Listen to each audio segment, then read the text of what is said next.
43. Home. Stone.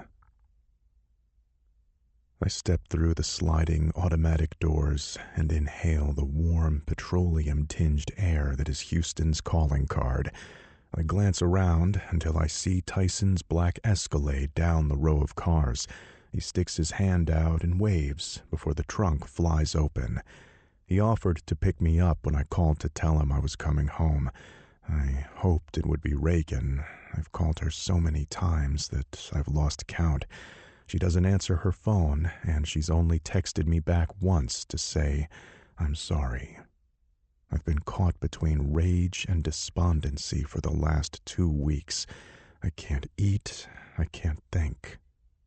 The only details I have are the few that Tyson's given me. I don't know what's going on with her kids or her, and I hate that I'm just a bystander in a disaster I helped cause. So I've decided to tell him everything. She'll be pissed, but I can handle that, and I'm sick of lying to one of my best friends.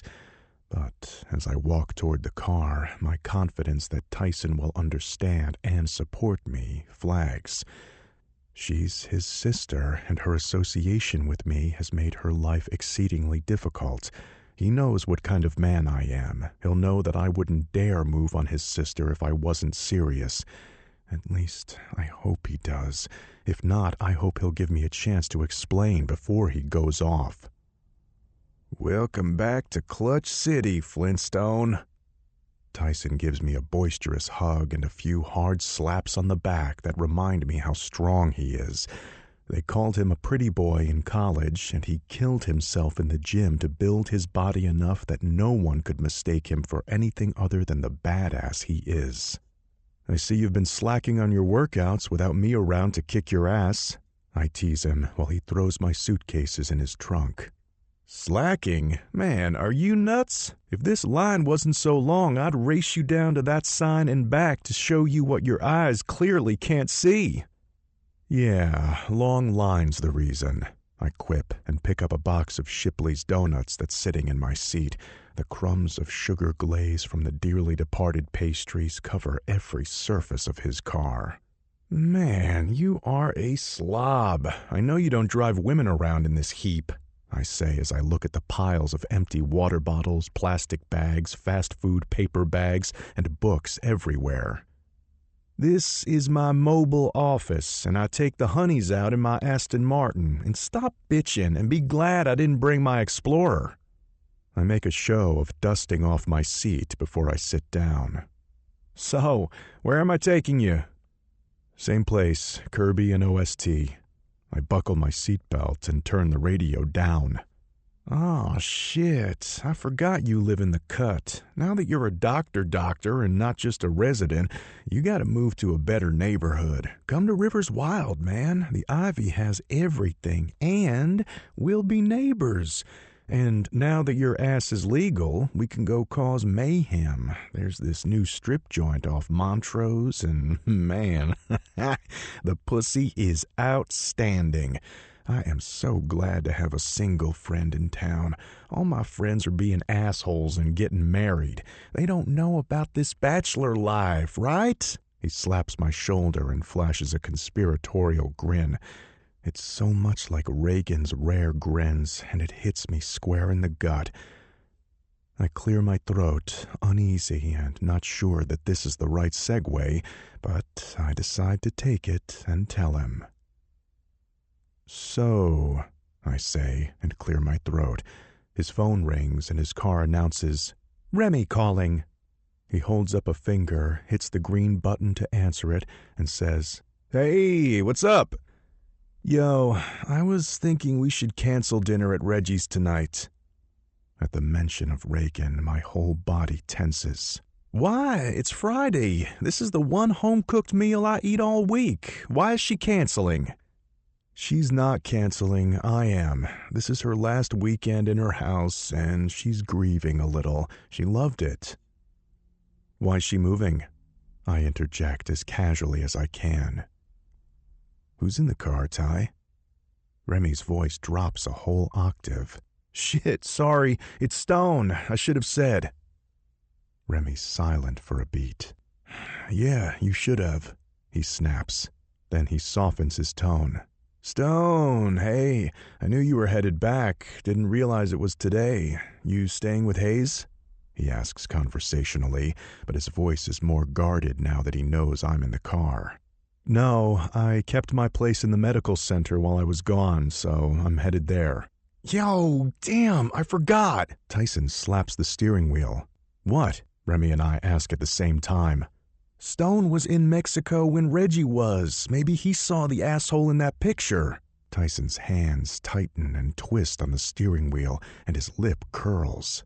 Man, I fucking hope so, Remy growls. I want to kick his ass for hiding while my sister dangled on a hook all by herself.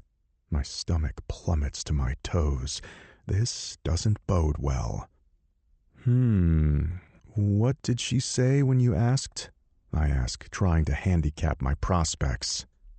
She says he's some dude she met and had a fling with, but that's it, Remy grumbles. Who was she with, besides that chick? Tyson asks. No one, I answer flatly and turn my head to look out of the window. We're flying down the airport service road and the scenery speeding by gives me an instant headache. My stomach roils. A stranger? She really expects me to go spend the rest of my life pretending that we don't know each other? And I can't breathe. For real? Damn, Tyson asks, disappointment clear in his voice. For real? I spot a cluster of fast food restaurants and point. Can we stop? I'm starving. Yeah, and if we're not going to Reagan's, I'm going to get something too. He slams on his brakes and makes a squealing turn into the parking lot of the restaurant and joins the very long drive-through line. Tyson throws his car into park as if he expects to be sitting for a very long time. Shit. So, we'll start Friday nights in a few weeks. Let's get her settled. Cool? Remy asks. Hell no, it's not cool. That's the only home-cooked meal I get all week, Tyson whined. I just told you that Reagan is wrecked. Stop being selfish. My stomach clenches to hear that she's wrecked, that she nearly lost her children because of that picture. I'm not just thinking about myself. I'm thinking about Reagan, too. She needs adult time, fun adult time. She needs to date again and get over that French motherfucker who I never liked, for the record. Remy lets out a long-suffering sigh. Stone, welcome to the family. This is your life now. We don't know each other well, but I'm looking forward to changing that, since we're kind of brothers now. My gut tightens, and I can't hide my discomfort as I stammer through my answer. But not really, though. I mean, he wasn't my dad. Tyson gives me a surprised side-eye, and there's silence from Remy's end of the line. I grimace and look away. I rub a hand over the back of my suddenly warm neck. I'm sorry. I just haven't really had time to process this. Hey, no pressure. Remy sounds like he's talking to a skittish animal. I know this is strange. Just wanted to let you know where I am. You can meet me there or not. Either way, welcome to the family. You should come to dinner at Reagan's one Friday. Ty, drive like you have sense and call me when you get home. We've got some business to discuss. He hangs up without saying bye or waiting for Tyson's response. Older brothers. Bossy as fuck. See how he just ordered me around? He's always sticking his nose in my shit. You'd think I was still 13 and not 32. Hayes is the same, sticking his nose where it's not wanted. Listen, you got any nice doctor friends Reagan's age? She needs a regular guy, but you know my sister, she's so image conscious. She'll want someone who, as my mother would say, has the same size door as hers. He gives me a knowing look. What does that mean? I mean, she's had a rough time. Since that picture dropped, all the funding for her little center she was building has disappeared. Her little fake housewives clique dropped her. Boards she served on for years asked her to resign.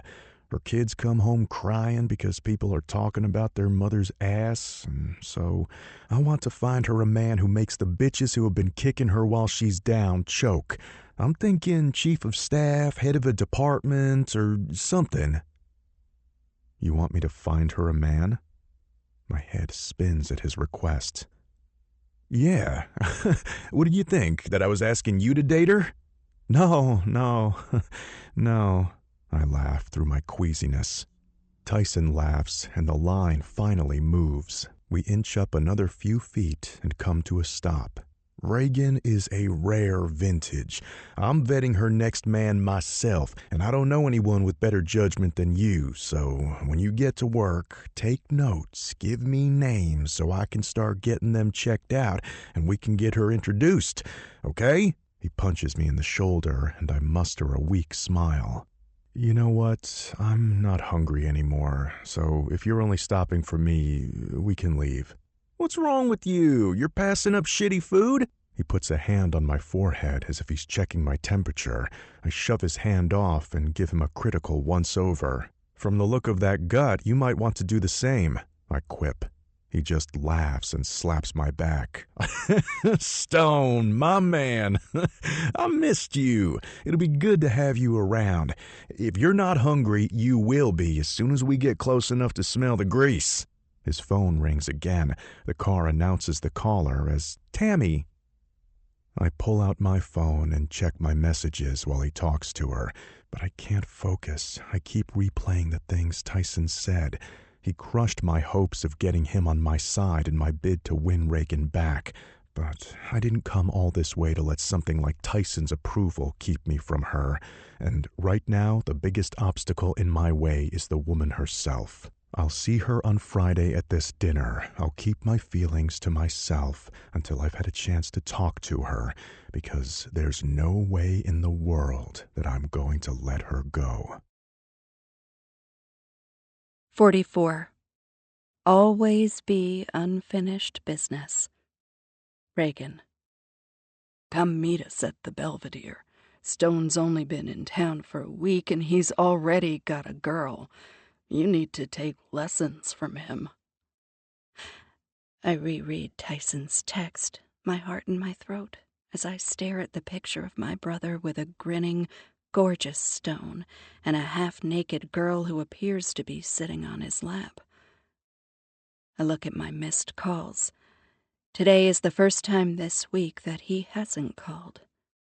At least now I know why. I slip my phone into my purse and close my eyes. Charlie, I have a headache. Can we take a rain check? His hand cups my forehead. Are you sick? Do I need to pull over? He puts on his turn signal and starts looking to his right for a chance to change lanes. It's just a headache. I'm fine. I lie, but the strain in my voice isn't feigned. I'm tired and anxious and scrambling to figure out all of the things that need solving. Every day, I remind myself that the past is a useless place to dwell. I force myself to focus on my future. I have a lot to do. Marcel isn't the only bridge to my old life that's no longer passable. Friends, board directorships, club memberships, and long-standing invitations all disappear faster than roaches when the lights come on. When the crowd thinned, I could see clearly who my real friends were, and they're pretty amazing. So yes, I don't have Stone, but I have my brothers, and Dina and Confidence and Cal, and Hayes, kind of.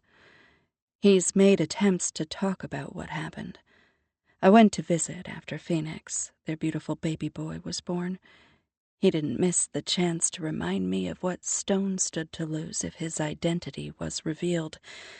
I know Hayes means well, and that he's just trying to protect his brother, but I wish he'd seen that I am too, even when it's killing me too. And I know I can't avoid him forever. I'll have to see him at some point. My heart and thighs clench simultaneously as joy and desire swirl inside me, and for a moment I'm lightheaded with giddiness. I have to shake myself free of it. This is how I got into this mess in the first place. As a reminder of that, I read Tyson's text again and memorize that picture and all the places he's touching that girl. "Here we are," Charlie drawls as we pull to a stop in front of my house. I glance up and see the dark row of windows that line the second floor. My mother has them tonight. The week that Marcel kept them from me was the longest of my life, but I wasn't the only one he kept them from.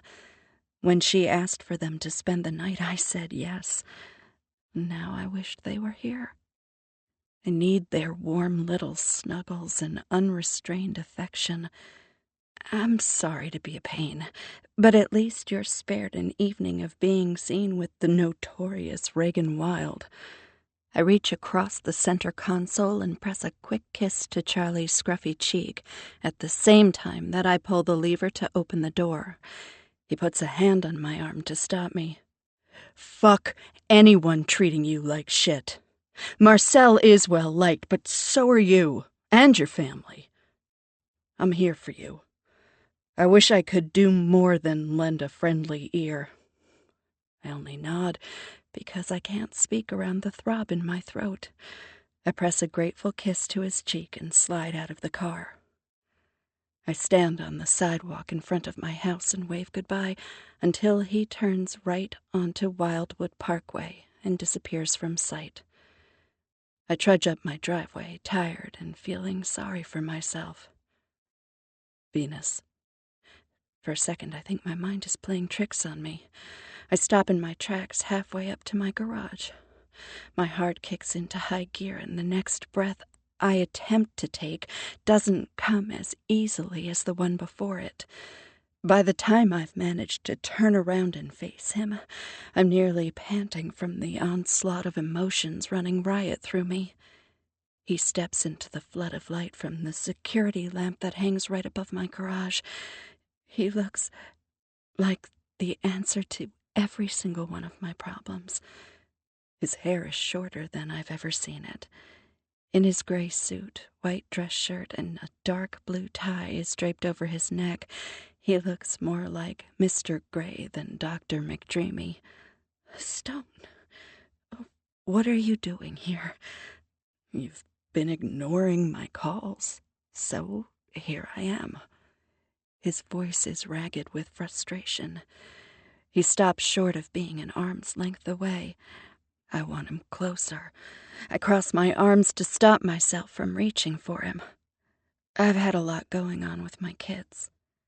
He crosses his arms, too, but from his furrowed brow and deep frown, he's restraining something very different than desire. "Regan, cut the shit. Let's just get this over with," he snaps. I flinch at the bite of steel in his voice and bristle at the accusation in his eyes. "You knew what this would be, Stone. I was very clear in my letter. I was very clear in the one I wrote you back. Or did you get it mixed up with your... how did Ty put it?" He snaps his fingers in rapid succession and then dons a eureka expression. "Random stranger." He spits the word like a curse. My face flames, but I dig my heels in. "What did you want me to do? Announce it? It's not as if anything can come of... us." His eyes narrow, and his expression grows even harder. "The only way that's true is if everything that happened in Mexico was a lie." I suck in a breath and look down at the ground. He's unwittingly given me the key to lock the door behind me when I walk away from him. If that's the only way, then that's what it will be. Well, then maybe it was. I mean, maybe it was nostalgia and pent-up lust and a little too much sun. "Really?" His voice is low and dark, and the hair on the back of my neck stands up. I can't look at him and tell such a lie. I keep my eyes cast downward and nod. I brace myself. waiting for him to say something. I should have turned on my heel and run instead. His arm moves fast as a whip and wraps around my waist as he drags me until our bodies are flush. He's rigid with anger, and yet it's the most comforting thing I've felt in months. I drop my head onto his chest. He grips my chin and forces my face up. I close my eyes. Fucking look at me, Reagan. His voice is a rasp of frustration. I open my eyes, and my heart throbs with regret. I hate the shadows under his eyes almost as much as I hate the naked pain in them. Was it a lie? He demands, and I'm helpless in the face of his hurt. I don't want to cause any more than I already have. I'm trying to do the right thing. My words come out on a whimper. Me too, damn it! The flare of heat in his eyes and the low growl that rumbles between us is all the warning I have before his lips cover mine. The heat of him, the divine taste of him, the way he kisses me like I belong to him, it makes my head spin. He drags his mouth from mine and kisses his way down my face. I told you that when I got here, I wouldn't let you go. His words are like a splash of cold water. I won't let another man manage me, tell me what to do, possess me. Suddenly his arms feel like a cage. I can't breathe. I wrench away from his kiss and without another word turn and run for my life. 45. Out of my system. Stone. It sets my teeth on edge with resentment to watch her run from me like I'm the man who hurt her. I'm not going to let her act like she's the one who's suffering. I follow her, my eyes on the long ponytail that swings as she walks. And, of course, she looks good enough to eat. Her black, slim-fitting dress molds to her perfect ass and hugs her long, lean thighs with each stride. Below the knee, her bare, shapely legs glow like they've got a spotlight on them. Her strappy gold heels slow her down and let me catch up with her before she makes it to the door. I wrap a hand around her bicep and spin her to face me. Her face is the picture of agony, but I tighten my hold on her and walk her backwards until we hit her door. You act like the world will end if people know that you fucked me. Are you ashamed of me? I snarl. Her eyes fly wide and her full lips part to form a perfect circle. That's not it, she gasps, a hand to her heart as if she's offended. Isn't it? I ask, shaking my head in disbelief. I was good enough for an island fuck, but only if no one ever knows. Stone, she admonishes me in another pearl-clutching gasp. Then tell me the truth, because I know it's not that you don't want me, I demand. She crosses her arms and taps her foot, her expression turning frosty. I'm surprised you even care. You and your girl seemed mighty cozy. She puts the last word in air quotes. My girl? What are you talking about? I feel like I'm in the Twilight Zone. I saw the pictures, she growls, puts her hands on my chest, and shoves me hard enough to force me to take a step back. My jaw goes slack to rigid in the space of time it takes her to finish that sentence. I'm not seeing anyone, and hello, you're married. Well, I never lied to you about anything, she yells, pointing indignantly at the ground. I throw my head back and groan in frustration. I can't believe what I'm hearing. You said you loved me, and now you're standing here ripping my fucking heart out without so much as a flicker of remorse. Makes me think that was a lie, and makes me wish I could stop loving you. I wish I could cut the stupid right out of my chest, Reagan, but I can't, and I'm so mad at you for it. I don't know why I'm confessing my feelings to this woman who I know I can't trust with them. She presses her lips together, her thick fan of her lashes flutter furiously as she blinks back tears. It wasn't a lie, but this just can't happen. You should go. She tries to step around me, and I block her path. I'd come here prepared to tell her to go fuck herself, but I need more than this. I need to understand. Reagan, are you serious? Her dark eyes narrow with anger. Do you know what will happen if we start seeing each other? I'm not even divorced. You will be in 6 weeks. She stamps her foot in exasperation. And the last thing I need is to play another round of Reagan Wilde's love life with the press. I just can't have another scandal. So you told everyone you hooked up with a random stranger? That's less scandalous than saying you were kissing your first best friend? She winces and shakes her head. If only that's all you were. She steps around me, unlocks her front door, and walks inside. I should let her go, but the flash of misery in her eyes compels me. I grab the door handle before she can close it and follow her inside.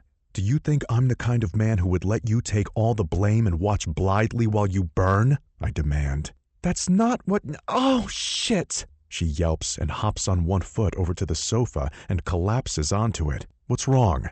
I stubbed my toe because I wasn't looking where I was going because you distracted me. She speaks through gritted teeth and bends over to unfasten her shoe. I kneel and take her foot in my hand. Stop it, I'm fine, she grouses, but I ignore her, undo the tiny buckle, and pull the strappy gold high-heeled shoe off. And just like that, I'm touching her. It's only her foot, but it's soft and delicate and pretty like the rest of her. I stroke the tips of her toes. Where does it hurt? I ask. Her breath hitches, and her eyes follow the path of my fingers as they stroke her feet. I lift her toe to my lips and press a kiss to each one. With each touch, her tight calf muscle relaxes. I press my thumb into the high arch of her soul, and she moans my name. It's a call to worship, one that I'm heedless to refuse. My reverent gaze collides with her dark, hungry one. Her chest is heaving like she's been running. Her nipples are hard and pressing through the thin fabric of her blouse, and from here, down on my knees in front of her, I can smell what she wants. With our eyes still locked, I press my palms to the inside of her knees and push them apart, and then I surge up to fit my hips in the space I just created. She opens for me, wraps her arms around my shoulders, and sighs in relief. I press my nose into her neck and breathe in her ginger lemon scent. You smell so good, I whisper. When I hold her like this, I know she's mine. I wish she'd let me be hers, too. You do, too, like everything I've ever thought was delicious, she says, and her voice is pained, and I draw back to look at her. She's flushed. Wisps of her hair cling to her face. Her supple lips are parted as her breaths come in short pants. Our gazes lock in a battle of wills that I can't afford to lose, but that I'm not sure I want to win. We stay that way, suspended mid-motion for 5 lust-charged, emotionally fraught seconds. And then we lunge. When our lips collide, the whole world breaks open. When my tongue sweeps into her mouth, new solar systems explode into existence. And I am home. Her arms enfold my neck so tightly I can't move my head, as if I'm going anywhere. Now that I'm finally here, I never want to leave. I unzip her dress and tug it down to her waist and lean back to gaze on my bounty. I almost blow my load at the sight of her. Her dark nipples are rigid and jutting, begging to be sucked. My hungry mouth can't get there fast enough. Her back bows and her fingers claw at my neck when I close my lips around the stiff, sweet nipple. I flick it until she calls my name, and then I suck. Her body bucks against mine. I want you naked, she growls and nips my ear. I relinquish my treat to unfasten my tie and rip my shirt open. buttons clatter and scatter, and I don't care at all. She sinks her teeth into my shoulder and then licks and kisses the place she bites over and over, while her frantic hands work at the button and zipper of my trousers. My hands are just as frenzied, trying to pull her dress all the way off. Her slim, strong hips are banded by nude lace panties that barely cover the lips of her pussy. She's soaked through and left a spot right where she's the neediest. I take a moment to marvel at how exquisitely made this woman is, how perfectly we fit, how easily we come together. As much as I want to be inside her, I also want to just lay my head on her chest, listen to her heartbeat, and savor being with her. But then she whimpers and scratches my shoulders. "Please, please, please," she chants. I cup her heat and press the heel of my hand into her clit. She throws her head back, lifting her breasts, their tawny peaks jutting upward as if in offering. I take it. I suck her nipples and stroke her slick, swollen pussy. "Stone, baby. Oh, God," she calls out in a husky, pleading voice that goes straight to my dick. My hands stop pressing and start pulling. Fabric tears, and I release her delicious nipple, blow on it, and watch it pucker before I kiss my way down her stomach. God, I've missed this so damn much, I confess in between kisses and licks. She's intoxicating. The taste, the smell of her, the way it clings to me. I'm drunk on all of it. "Stone, I need it. My clit, it's so... fuck." She groans my name and shoves her hands into my hair, grinding her pelvis into my face. I press the flat of my hand to her stomach and hold her writhing body still. I pull her swollen, stiff clit gently between my lips and suck it while I flick her hood with the soft tip of my tongue. The muscles of her stomach flex under my fingers, and her thighs start to tremble so violently they slip off my shoulders. I spread her thighs wide and press my tongue inside her. She's so hot, and there aren't enough hours in the day for me to ever have enough. I want to eat her until she comes, but I'm so close myself, and I need to be inside her more than I need my next breath. "Have you been with anyone?" I ask. "Only you," she pants. "Only ever me," I reiterate, and bite the inside of her thigh. I slide up to nestle into the cradle of her hips, and without preamble or permission, push inside her. For a moment my vision blurs, and I close my eyes against dizzying waves of pleasure that move relentlessly from my scalp to the soles of my feet. I want to slow down, but I can't. It's been too fucking long, Reagan. I've been going goddamn crazy, fucking my fist, coming on my stomach instead of in this pussy, I confess in breath-starved rasps while I press deeper, and yet it's not deep enough. Oh my God. She wraps her legs around my waist and presses her forehead to my shoulder. I bind an arm around her hips and cup her head with my other hand. I bury my face in her neck and make love to her for all the nights I've missed. Every time I drive back into her, I taste something like heaven. I haven't come yet, and I'm already hungry for her again. Lie to me, Reagan.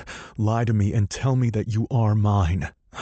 It would never be a lie, she responds immediately with her hot mouth on my ear and our chests pressed together so tightly that I can't tell her thundering heartbeat from mine. She comes fast, clenching around me like a fist, and my control starts to slip and splinter. Wait, she pants, and I pull out of her and lift off when she bucks her hips. She rolls out from beneath me and slides off the couch. What are you doing? I turn around, and she puts a hand in the center of my chest and pushes me down onto the couch.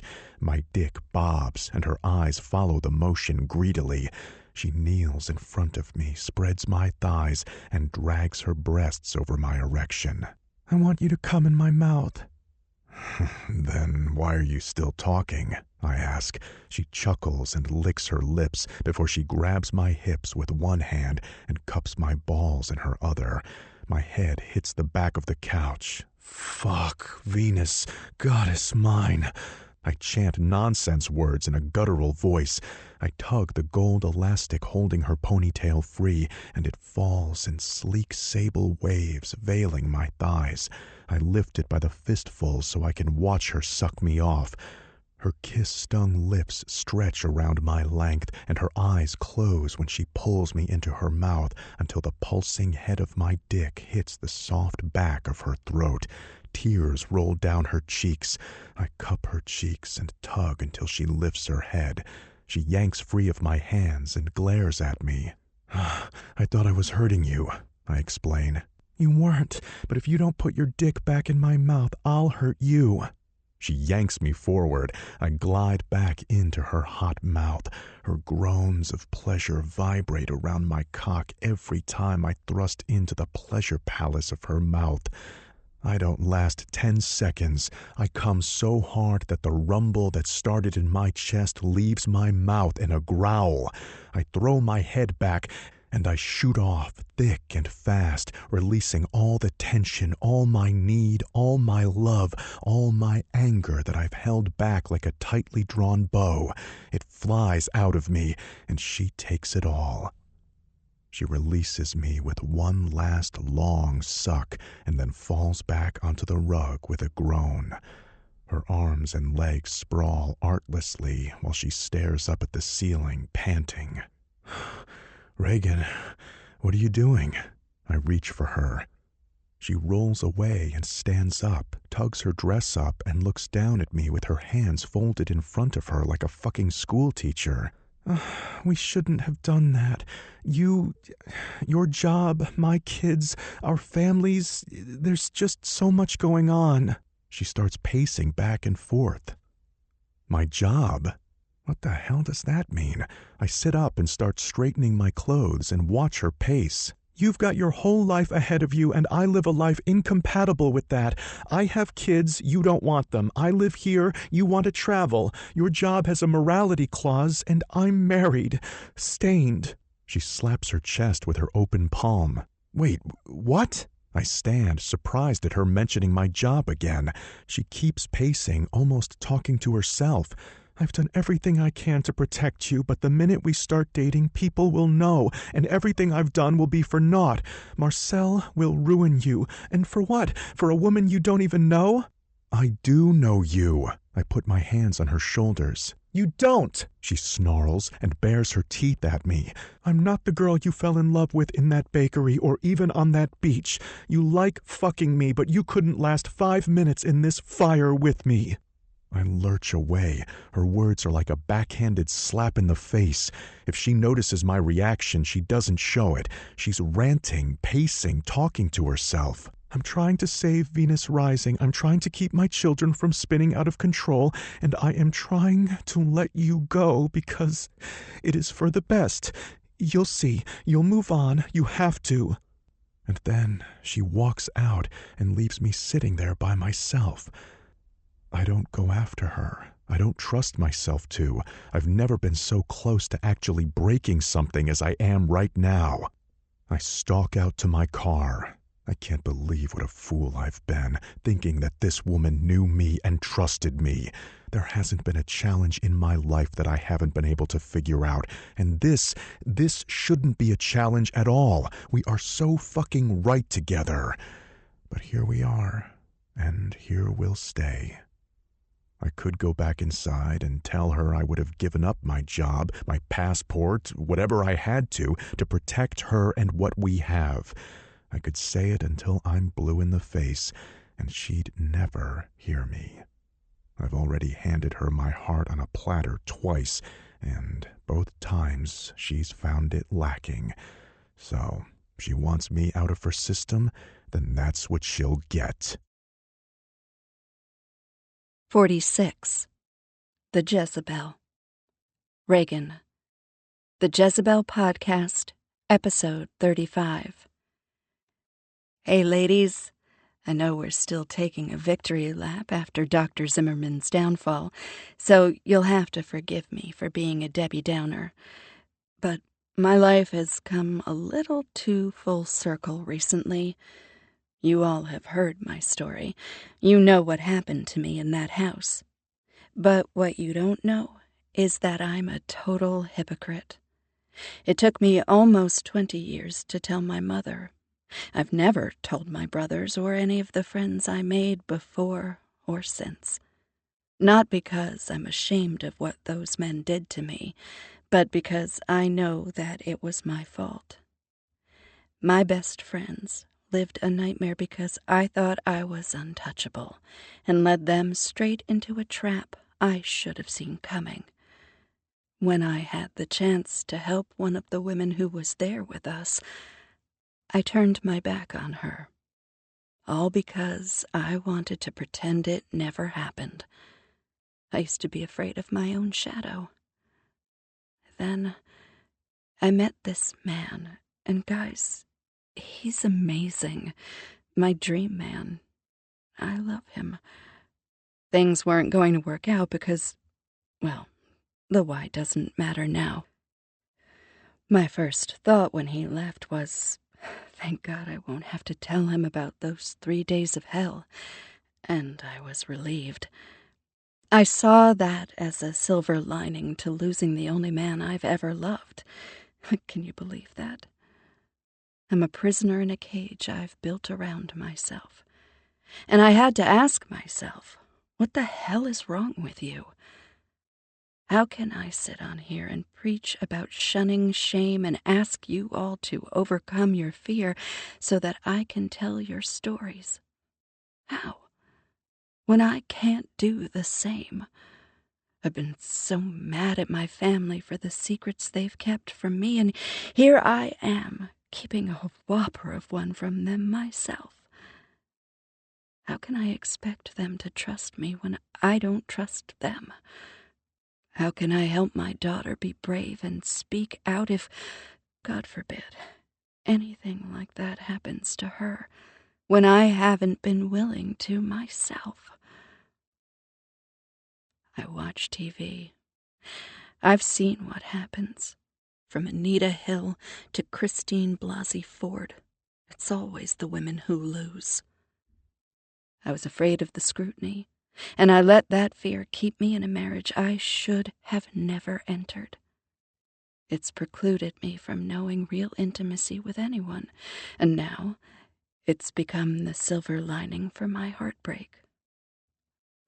I'm struggling, ladies. I've been telling your stories, setting the record straight for everyone. But I don't know how to do it for myself.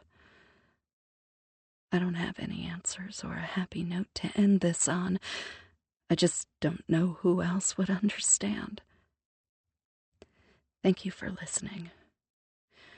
Next week, I'll be back with more stories about women we won't allow the world to forget.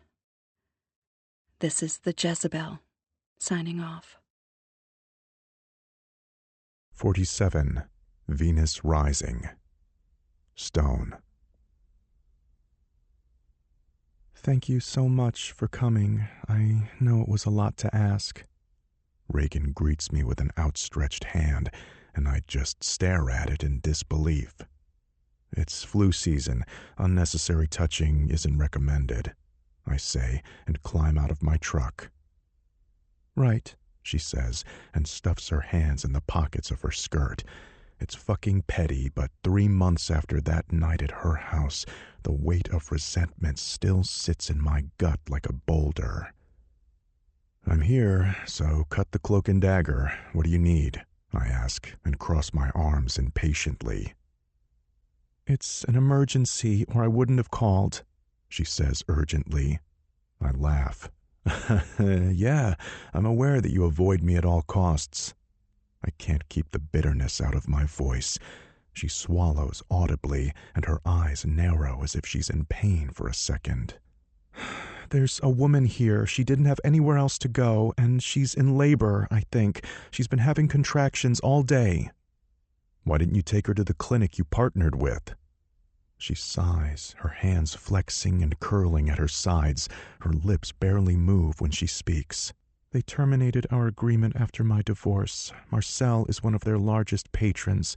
I haven't been able to negotiate another arrangement like that yet. I'm working on building my own clinic on site, but that takes money that I'm still trying to raise, permits that keep getting lost, and as you noted, you are my last resort because it's a fucking emergency. She pauses to take a deep breath. I know we have issues, but if you could put them aside and please come help this woman who has trusted me with her life. Her voice breaks and her chest heaves. Her eyes are pleading and bleak. But I need to understand what I'm walking into. Have you been timing her contractions? Yes, but only since her water broke, and that's when I called you. How close? 4 minutes, max. Do you have a delivery area set up? She nods eagerly. I have everything in place. I found some info in the book about home births. I fitted the room out today. I grab her arm. Today? She's been here all day? Why'd you wait so long to call me? She bites her lip. The baby's not due for another month, and until her water broke, I wasn't sure she was in labor, so I let her rest and went to get stuff from the medical supply just in case. I'm already moving again by the time she's done talking. I grab my field kit from my car and start walking back to her. Take me to her, I say with a curt nod, and wait for her to take the lead. I open the bag to see if I have everything I need, and look up to find her standing in the same spot, watching me. Is there a problem? I say in a brisk but civil tone. Thank you so much for this. I know you're angry with me. She puts a hand out as if she's going to touch me. I step back with a sharp shake of my head. That doesn't even begin to describe what I'm feeling, but this isn't the time. Let's go. She nods and drops her eyes to the ground, but not before I glimpse some of the sorrow in them. I'm torn between heartache and hope. The last month of silence and distance has nearly eaten me alive. Tyson has made it sound as if she's never been happier, but that's not what I see now. It's not what I feel. Her shoulders sag, and my heart mimics the motion. Okay, let me show you the way. Thanks, Rob. Appreciate you coming. I shake hands with my retired pediatrician. He was the only person I could think of to call who would come. No problem, son. We're lucky the baby's healthy, and Mama is too. I know. I glance behind him and frown. Where's Reagan? Oh, she said to thank you and tell you good night. He sets down his bag and heads toward the bed where Lucy and her baby girl are getting to know each other. She's very lucky. Less than 2 hours of pushing brought a beautiful baby girl into this world, and when I caught her, she gifted us with a lusty, robust cry of displeasure. The miracle of life is a humbling sight to behold, and Reagan was a great birth coach and my right hand. We work so well as a team. The goodwill and optimism that started to grow while we were in the thick of delivery evaporates at Rob's message. She may not want to talk to me, but I damn sure want to talk to her. I leave the patients in the very capable hands of one of the best pediatricians in the state and go in search of trouble.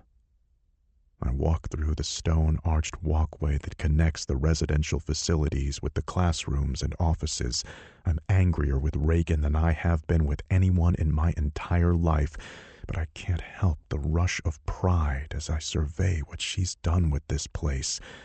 Venus Rising is nothing short of remarkable. It's everything she said it would be. It's bittersweet to see her doing it all and not to be a part of it. We've made an art form of avoiding each other. I see her twice a week when she joins our CrossFit team for a workout. She doesn't talk much to anyone, even her brothers. She comes, gets her workout done, and then leaves. It hurts like hell to see her and pretend I don't crave her with every fiber of my being. The buzzing interest around the picture has subsided, mainly because she keeps such a low profile. I still wake and experience the same sinking sensation I felt since I moved back here and realized that she would not be mine.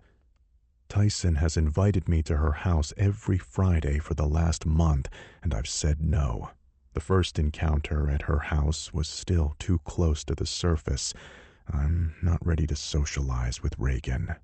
Thank God I love my job and that it's demanding and intense. But at night, when I'm alone with my thoughts, they're all about her. As I approach the suite of offices where hers is, doubt descends and slows my stride.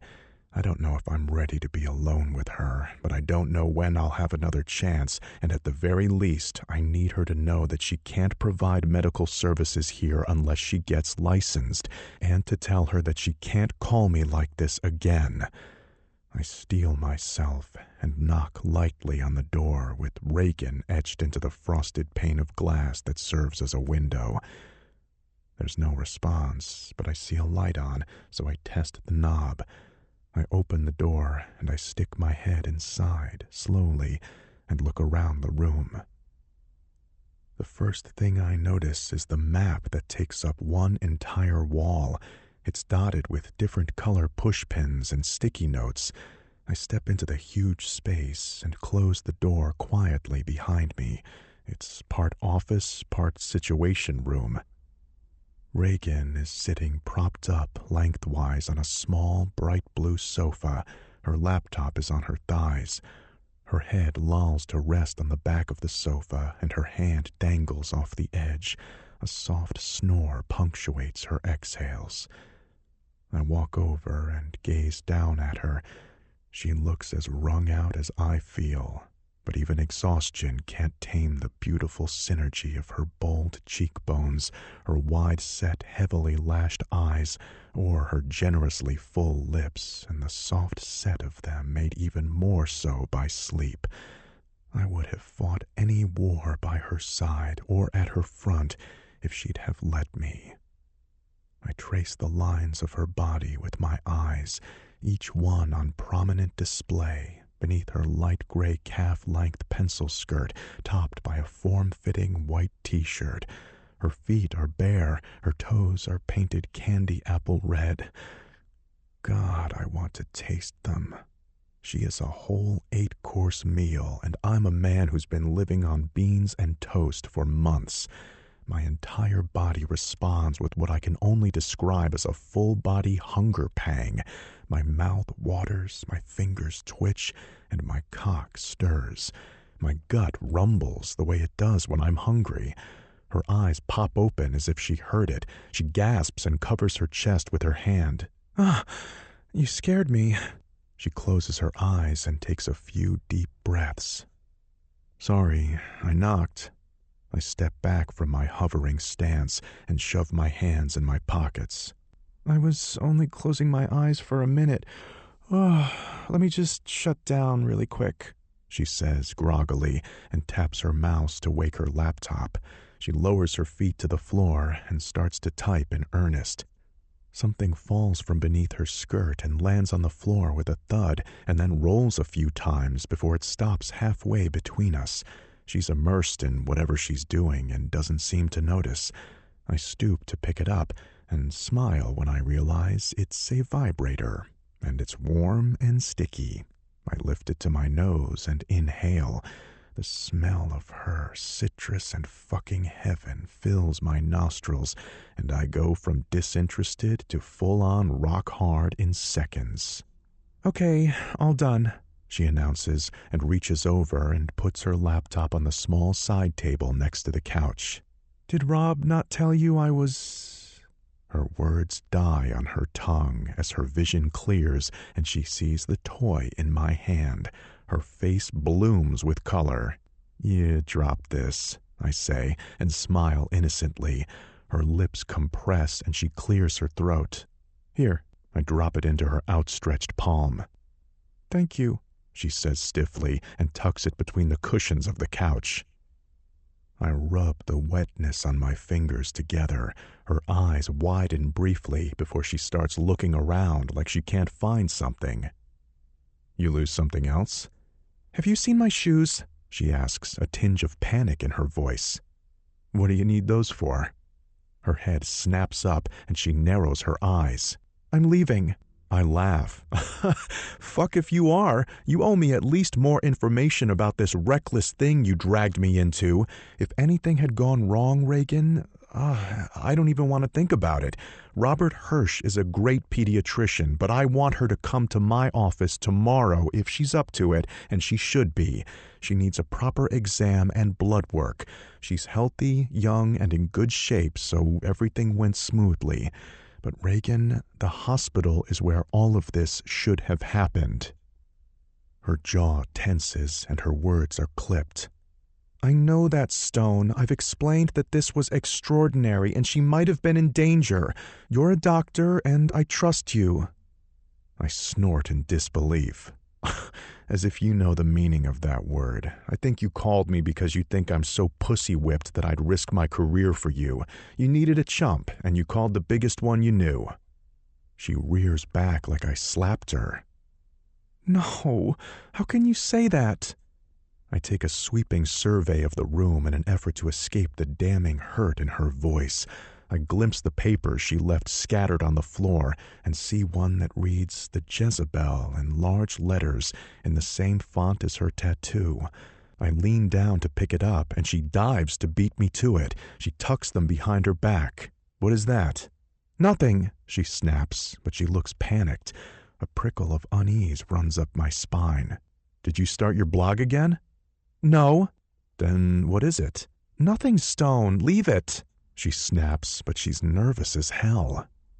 Why can't you tell me? I advance on her. She stands her ground, sticks her mulishly set chin out at me, and says, I don't have to tell you anything. No matter what you think, you don't own me. Disillusionment is like a dagger in my side, and I'm so tired of her and this whatever the hell is going on with her. I nod. You're right, I don't, so fuck all of this. I'm done asking you questions. Finally! She raises her hands in celebration and exasperation all at once. Yeah, fucking finally. I'm done. Whatever you're up to, keep me the hell out of it. Oh, no problem there, she quips. I laugh and snatch up my backpack. Big fucking problem, actually. Enlighten me, she scoffs. Gladly, I say, and walk back over to where she's standing. Her eyes widen and she backs up and hits the wall after only a couple of steps. She licks her lips and her eyes drop to my mouth. What are you doing? I place a hand on either side of her head and bring my face close enough to hers for our noses to touch. Enlightening you, goddess. I lift my fingers where the wetness from her vibrator has dried and run them under her nose, drag them over to her lips and press until they part for me.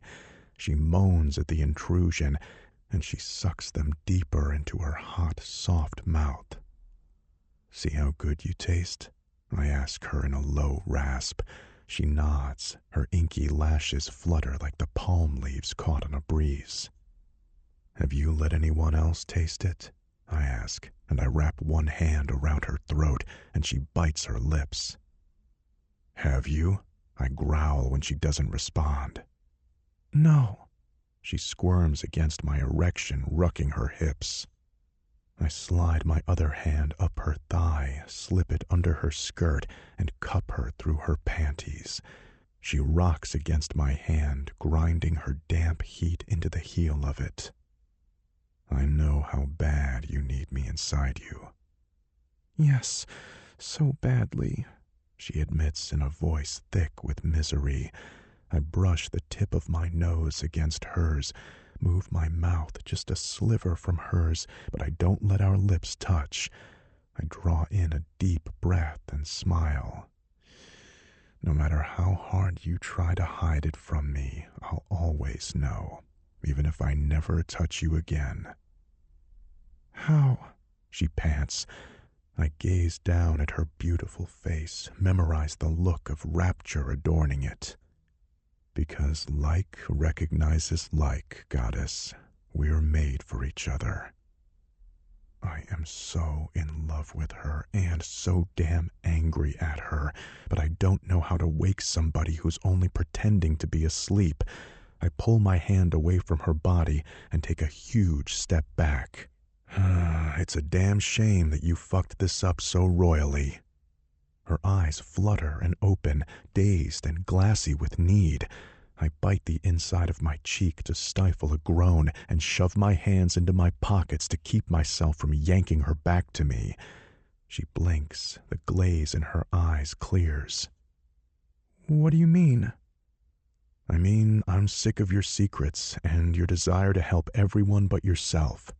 "That isn't true," she yells, but I am done listening.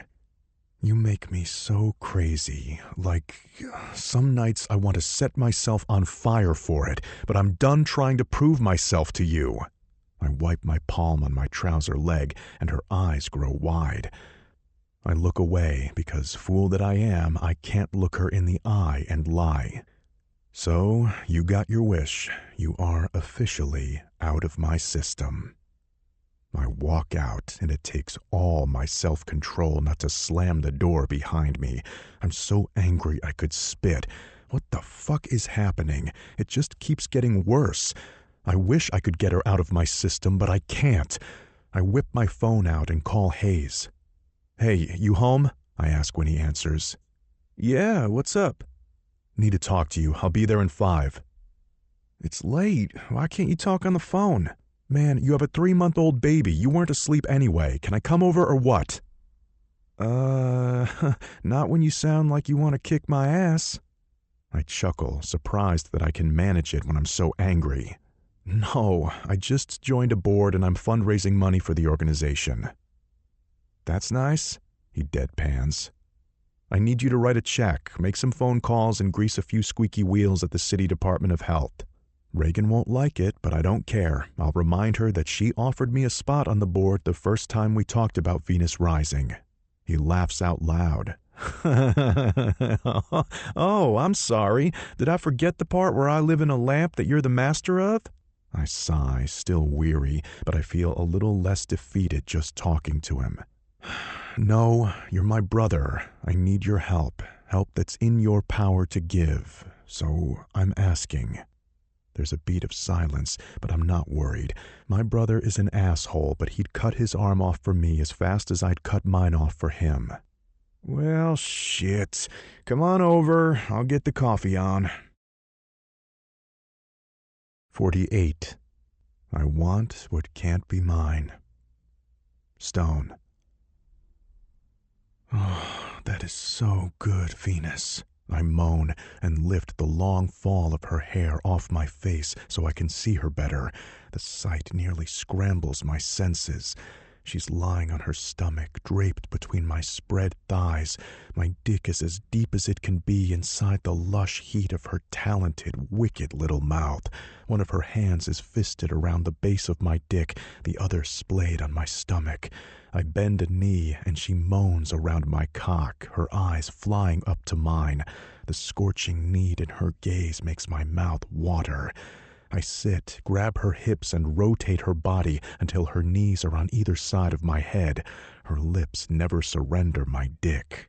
I spread her glistening, neatly trimmed pussy, and she rocks her hips. With a growl, I cover her with my mouth and run my tongue over her in one long, luxurious stroke. My balls tighten, and sparks of pleasure start in my toes and course up my legs. She moans, and it vibrates all around my pulsing dick, and... "Hey, wake up, man. It's time to go." Beau's beefy hand slaps down on my shoulder and startles me out of my erotic dream.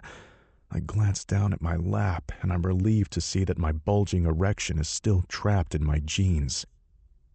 3 nights ago, I woke up from a nap in the common rest area during my overnight shift at the hospital with my dick fisted in my hand. I've been afraid to sleep during a shift since, and now I'm exhausted. I shove Beau's hand off. "I'm ready, just finishing up some paperwork." I lie. I spin in my chair to face him and do a double take when I realize he's not alone. A petite, pink-haired woman is plastered to his side. She's dressed in a skin-tight pink bodysuit with pink-framed glasses and pink tassels tied to pink-streaked pigtails to complete the Pepto-chic look she's got going on. She's grinning so wildly I can see all of her teeth. "My name's Zephyr," she shouts, as if I'm not sitting 2 feet in front of them, and sticks a hand with sparkly pink nails shaped like daggers out at me. Stone, nice to meet you. I shake her hand while I give my brother a subtle, wide-eyed, what the fuck is this look. Cadence and I are done. You were right. His smile is wide and hopeful. I can't muster the same. I eye the woman next to him. She looks wasted already. Where did you meet? I ask, even though I'm afraid of the answer. At the Citgo on Foundrin and West Airport, Zephyr answers brightly.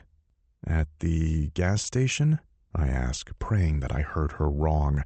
He clearly misreads my dismay because his smile widens. Yeah, I know. How lucky was I to be there just when she needed help? It's only been 2 hours, but Zephyr here's already helping me get reacquainted with all of the fun I've missed while I was locked down with Cadence.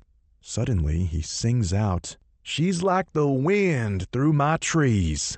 He grins and presses the writhing woman closer to his side. Get it? Zephyr is the wind, the song from Dirty Dancing, you know, by Patrick Swayze? He presses when I just stare blankly at him. Yeah, I know, I say non-committally and lean in to sniff him for alcohol. I frown when I smell nothing.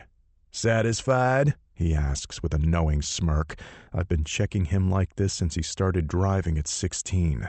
I ignore him and glance over at Zephyr. Are you on birth control? Stone! Bo yells and turns her away as if he can shield her from my words. You're a buzzkill, brother, he says with a scowl. My shrug is unapologetic and my stare unwavering. No, I'm a gynecologist, and your reaction to a very straightforward question makes me think that safe sex isn't a priority for either of you. It should be. You're strangers who met at a gas station, says the pot to the kettle. Bo mouths, Stop, and then turns to comfort his hookup. I'm sorry, Zeph. He takes his work really seriously. Let's go wait in the living room before we lose interest in sex the way he has. I roll my eyes. She laughs. As if that could happen, stud. She squeals when he gives her ass a squeeze and rises up on her toes to kiss him. Decidedly turned off by their display of affection, I'm desperate for them to get out so I can finish what I'm doing before my date gets here. Get out, I snap. He rolls his eyes, but in acquiescence. Yeah, I know you've got work to finish. We'll wait in the foyer. I give him a curled lip in response, but when he rushes ahead to open the door for her, I smile. At least he knows right from wrong. I'm not sure the same can be said about me. I'm sitting here thinking filthy thoughts about a woman whose name I shouldn't even say. Suddenly, Bo sticks his head back in. Oh, hey, sorry. I came in to tell you that your date is here. My stomach dips. Oh, shit. Okay, I'll be right out. I glance over my shoulder when he doesn't leave. She's hot. He waggles his eyebrows and grins. Get the fuck out, I say, when I really want to ask. Really? I don't know why I let Tyson talk me into bringing a date tonight. After our workout, he invited me to dinner at Reagan's. Their adult night was a couple's evening, he informed me. He said Reagan would probably have someone with her too. I almost declined, but I decided that if I'm going to live here and be a part of this circle of friends, I need to get used to seeing Reagan in social settings, no matter how miserable it makes me. My sleep is fitful at best. I only eat to fuel my workouts. I've picked up extra shifts at work, and I can't jack off enough to take the edge off my hunger for her. At the same time, I'm so angry at her, there are days I can convince myself that I'm better off without her. Almost. But I know better. Yes, life is simpler without her, but I'm not better off. Stone? I grimace and turn around to face Celine. She's a friend of Tyson's from the gym. We talked on the phone a couple of nights ago, and she ticks all of my boxes. Sexy, smart, she can hang with me on a hike and climb, and then talk to me about all of the things that interest me: movies, books, food, travel, family, politics. I have zero interest in her, because no matter how great she is, she's not Reagan. Hey, sorry, I was just wrapping up some work. Did you find the place okay? She smiles. It's sweet and sincere and does nothing to stir my interest. "Yeah, this is nice," she says, and tucks a lock of hair behind her ear. I follow her out to get this last date out of the way. 49. Flat on my face. Reagan. "I've had too much to drink," I whisper to Dina as she slides into the seat next to me. We're sitting in the living room by ourselves now. Everyone else has gone through to the dining room to eat. But I don't want to because Stone is there with that woman he brought, and I've never hated anyone on sight the way I hate her. "I told you that 3 shots ago," she whispers back and hands me a glass of water. "Did you?" "I'll remember." I take the glass and chug. "Come on. Remy has dinner laid out and they're ready to eat." She nudges me when I just shrug. "Let's go. Food will help you feel better." "I don't wanna. He's here. I don't wanna see him." Her eyes widen with interest and she slides closer, lowering her voice to a whisper. "Who is he?" She glances around the room as if trying to see someone she's overlooked. I grab her arm and squeeze until she meets my gaze.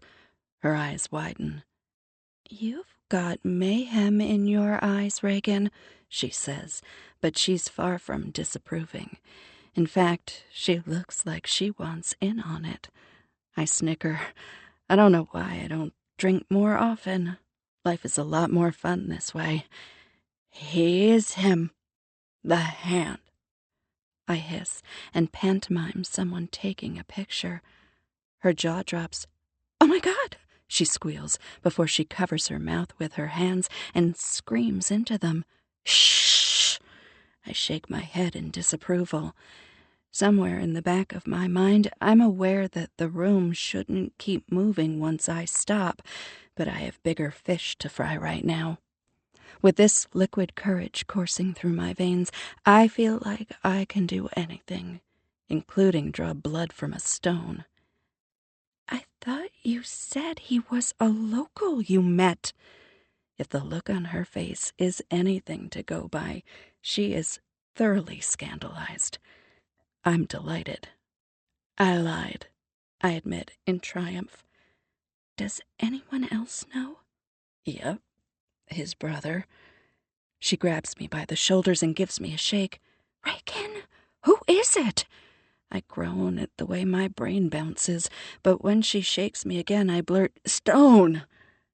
Her jaw drops. "Not Dr. McDreamy.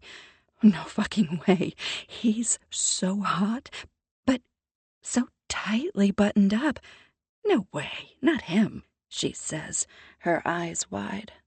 I snort in disagreement. "He's not even close to buttoned up," I inform her with pride. She purses her lips and her eyes dance with excitement. "So you two met in Mexico, but nobody knows?" "Pay attention." I said his brother knows. I wave my hand in the air to dismiss him.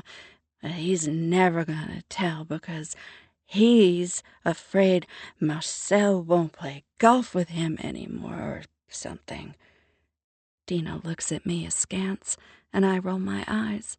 And also, maybe because he loves his brother so much, he doesn't want the big bad adulteress to ruin him.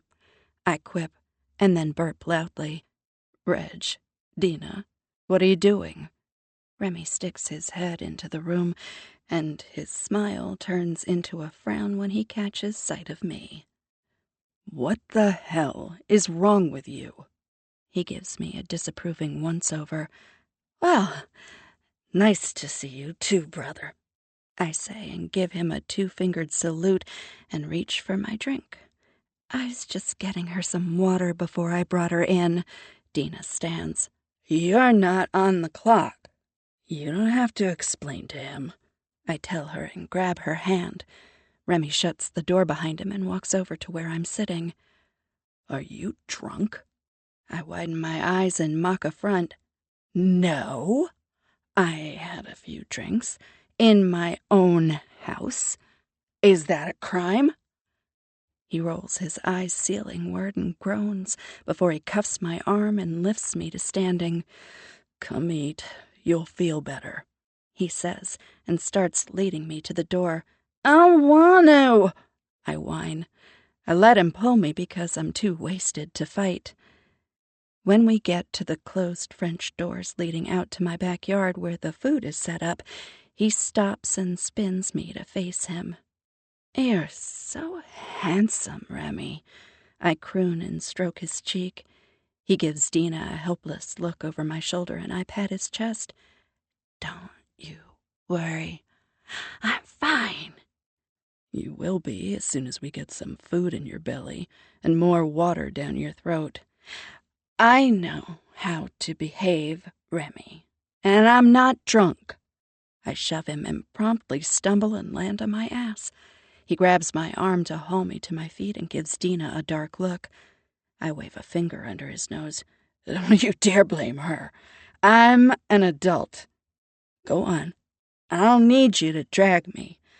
I am perfectly capable of making an entrance without your help. I pull my hand out of his grasp. I'll walk with her, Dina volunteers, and links arms with me. See? I'm fine. I flutter my lashes. Remy? Cal calls him, and with one last, long, disquieted look, he opens the door and steps outside. As soon as he's gone, Dina grabs my shoulders, turns me to face her, and peers at me. Okay, Lady Chaos, are you sure you don't want to go to bed? Sleep this off? I'll be fine, as long as I don't have to sit next to him, I assure her. I mutter under my breath to Dina as we walk out into the warm evening. The backyard is what sold me on this house. The huge pool and attached hot tub take up most of it. The summer kitchen with the fire-burning brick oven is spacious and tricked out with everything from a wood-burning pizza oven to a spit large enough to fit an entire pig. And of course, when I look around the backyard, the first person I see is Stone, sitting there without a care in the world. My heart, so stupid and foolish, does a flying leap like it's trying to get to him. It hurts when it meets the hard wall of my chest in a painful thump. That's what you get for wanting what you can't have. I turn away from him and walk toward the table laden with the meal I spent all day preparing. It's Jamaican fare.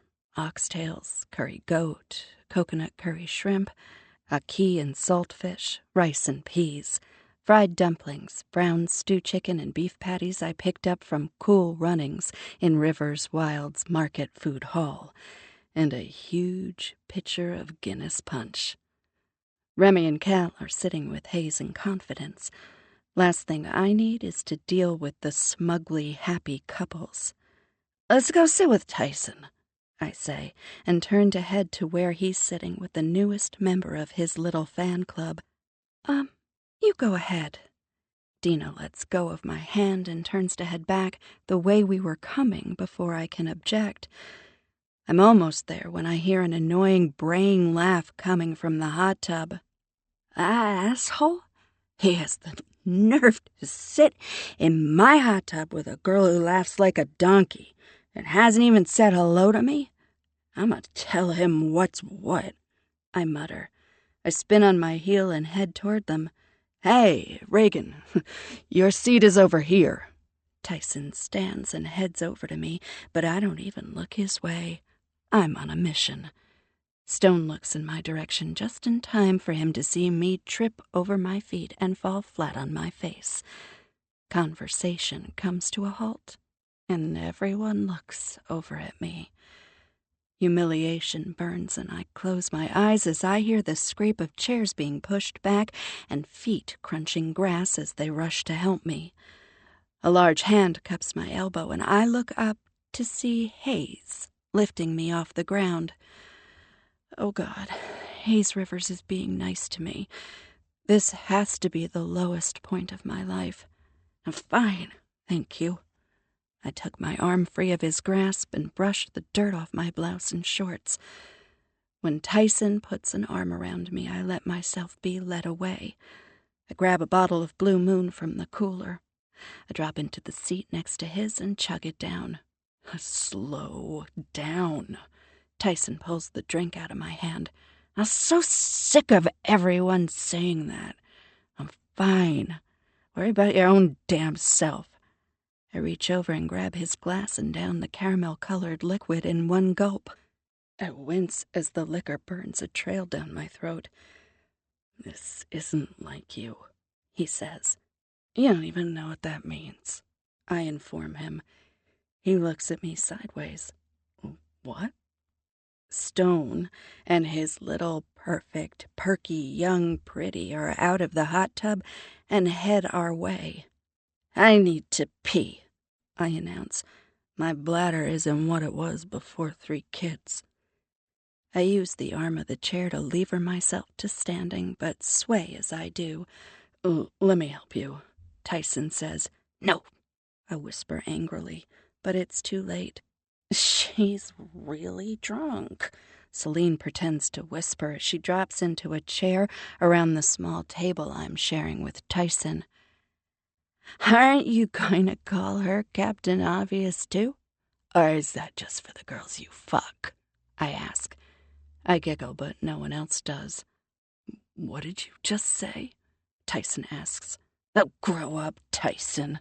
I snap at him and then spin on my heel with a loud burp. Halfway across the yard, I kick my shoes off so I can walk faster. I get to the bathroom and shut the door behind me and suck in deep breaths.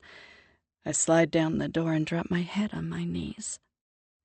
When my heart isn't tap dancing on my sternum anymore, I open my eyes and use the counter for support to get up. I reach to turn on the taps, and for a second, I don't recognize my own hands. In the months since I started rebuilding the shattered foundation of my life, nothing has changed more than they have. They tell the story of the new me in a language that's universal, but in a pattern that only I understand. They've become my visual anchor to the present. The 3 diamond eternity rings stacked onto my right forefinger remind me that I gave birth to 3 little lives that will always be mine to cherish. The tattoos that run on either side of my left middle finger read, Wanaded Nadashwa, in my mother's Jamaican patois, reminding me that as long as I'm breathing, there is hope. On the inside of the bare ring finger on my left hand, my name is tattooed, and that reminds me that now I belong to myself, that my second chance is only 1 heartbeat away. I just have to not give up. Now, if only I could find a way to murder that woman Stone brought here tonight and get away with it. I ignore the stab of pain, the sense of betrayal, the melody that hurt plucks out on my heartstrings with the reckless abandon of fingers dancing across a guitar's bridge. I told him to move on. So why does it make me breathless with pain to find out that he has? I know that this is for the best. It's just that Stone Rivers stripped every shred of protection I put around my most tender places, and my stupid heart hasn't learned any of the lessons I've tried to teach it. It wants what it wants, and when it comes to Stone, it has the allegiance of my body too. Feeling fortified and strong again, I head back out. I'm not going to sit there and watch Stone with another woman all night. I don't need this shit. Stone can have his stupid little girlfriend. With my equilibrium back in place, I walk back out to the backyard. 50. Memory Lane. Stone. Hayes and Confidence left a few minutes ago to relieve their babysitter, and he whispered, "You're so fucked," when he hugged me goodbye. He was right. Reagan's expression as she walks out of the house is a little terrifying. She's grinning, but it's more like a predator baring their teeth than a smile. Her dark brows are drawn low over eyes that look like they're ready to shoot lightning. I've always known she's possessive, and even though I feel a trickle of unease at the way she's watching Celine, it's nice to know that she's jealous, because I am too. Of her brothers, of her friend Dina, even her clothes have earned my envy tonight. They all get to touch her, talk to her, tease her, and I have to sit here, watch it all, and pretend that's not my girl. And it's one of the hardest things I've ever had to do. If I could stop looking at her, it might be easier. But I can't. I'm so greedy for the sight of her. She's wearing this scrap of blue fabric masquerading as a blouse. A delicate gold chain belt wraps around her tiny waist. Her little white shorts are probably illegal in some autocratic countries. I can't take my eyes off the supple, taut skin of her thighs as she walks right past me to sit next to her brother. "Did I say you could smoke weed in my yard?" She shoots Tyson the middle finger before she sinks down next to him. She gets passive-aggressive when her feelings are hurt. It's her tell, Tyson says, laughing through a haze of smoke from the joint he's just fired up. "I am not being passive-aggressive. Why are you such a traitor?" Reagan asks and splashes him with water. He just laughs and continues to poke at her. "She'll never actually say that she's upset." "Tyson, that is a lie," Reagan says, her indignation real this time. Tyson's grin only grows more mischievous. "No, it's not. I'm not judging you, Reggie. We're all friends here, right, Stone?" I narrow my eyes at Tyson's cajoling tone. "Right," but without any of the humor he's exhibiting. "How about everyone tell me how you know each other?" Celine says in a sing-song voice, taking the joint from Tyson and taking an impressive draw. "Why don't you start since you're so new?" Reagan answers with a sing-song that's just a touch shy of being mocking. Celine's smile widens. "Okay, well, I moved here to work with Teach for America after I graduated from BU. I'm so glad I joined that gym. I've had the hardest time making friends with anyone but work people." "What's wrong with work people?" Reagan asks, grabbing the joint which had worked its way to Dina. "Nothing, but they're all so young and sheltered and so obsessed with work. I mean, I am too, obviously. This is like my passion, but it's also just a stepping stone, you know?" She smiles sweetly. "What about you?" She cocks her head, an eager smile directed at Reagan. I glance at Tyson and glare at him.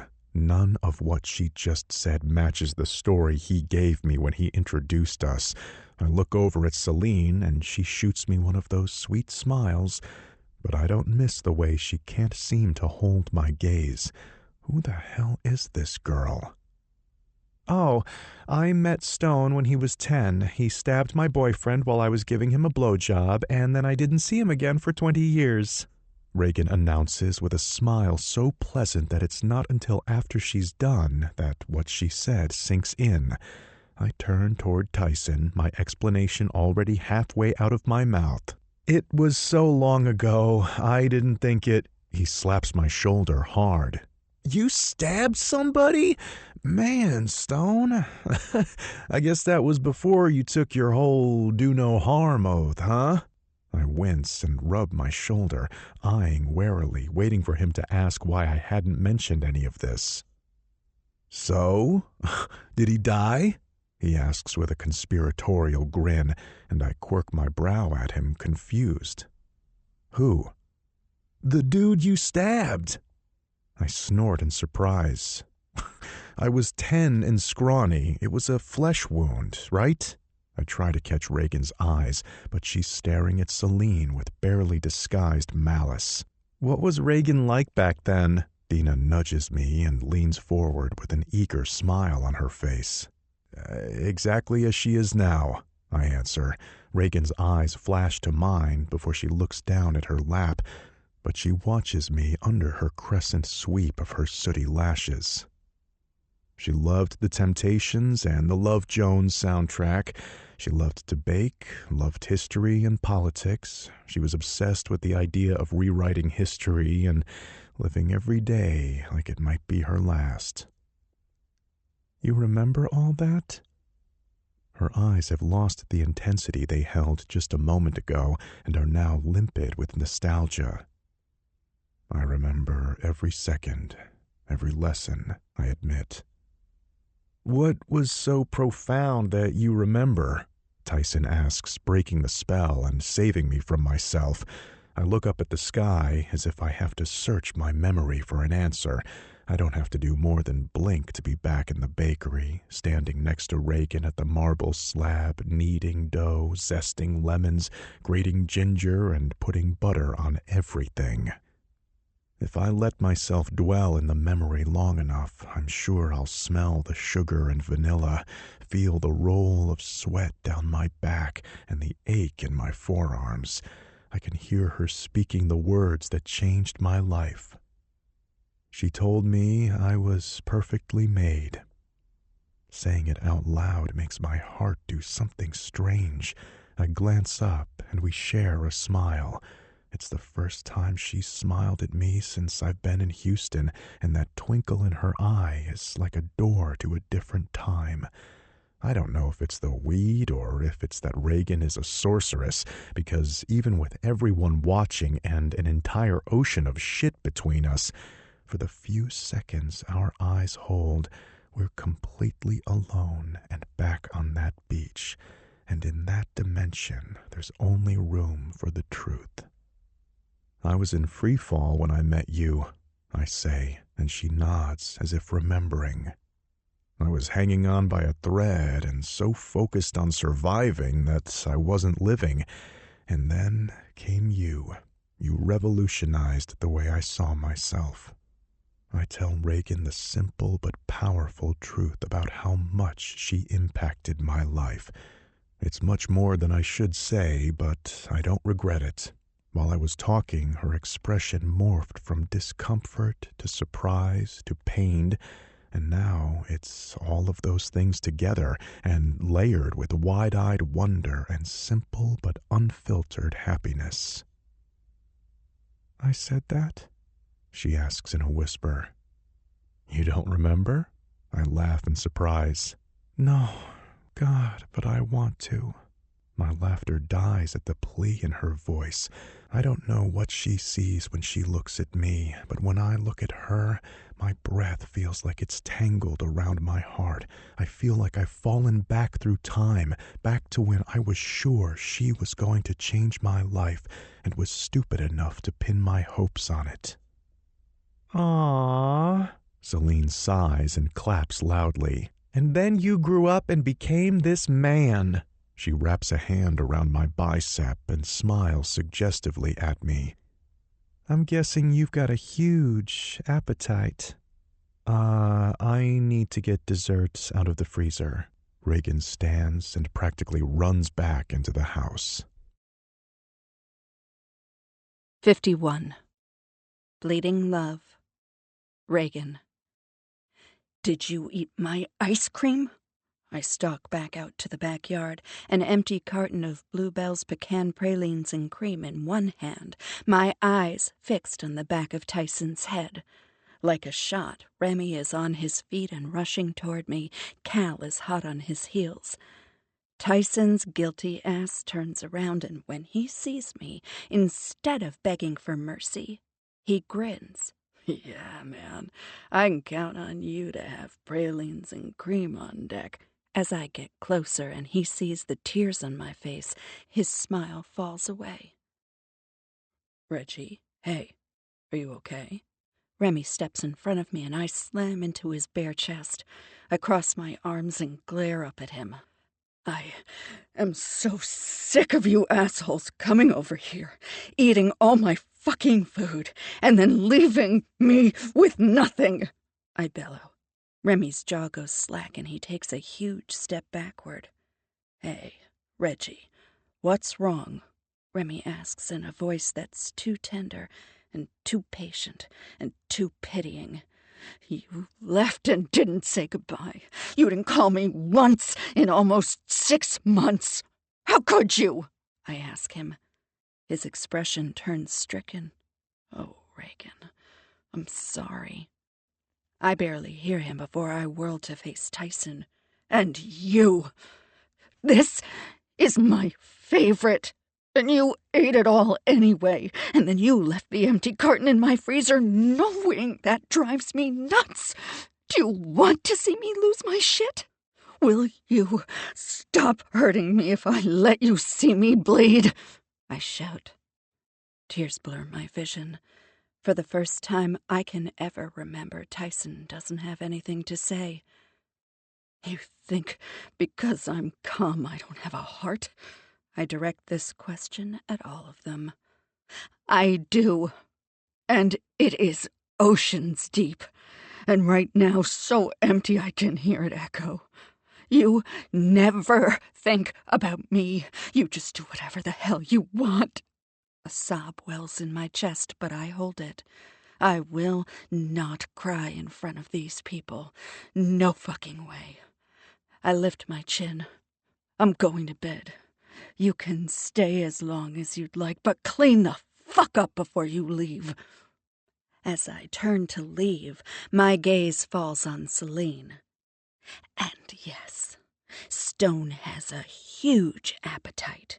When we were in Mexico, he couldn't stop eating my pussy. Cal's startled gasp is the last thing I hear before I close the doors behind me.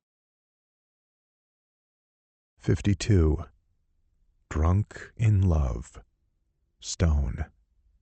Pandemonium breaks loose in the backyard. Everyone is talking at once, and I'm torn between running after her and dealing with the fallout of what she said. Oh shit, oh shit, oh shit! Tyson paces with a fist pressed to his mouth.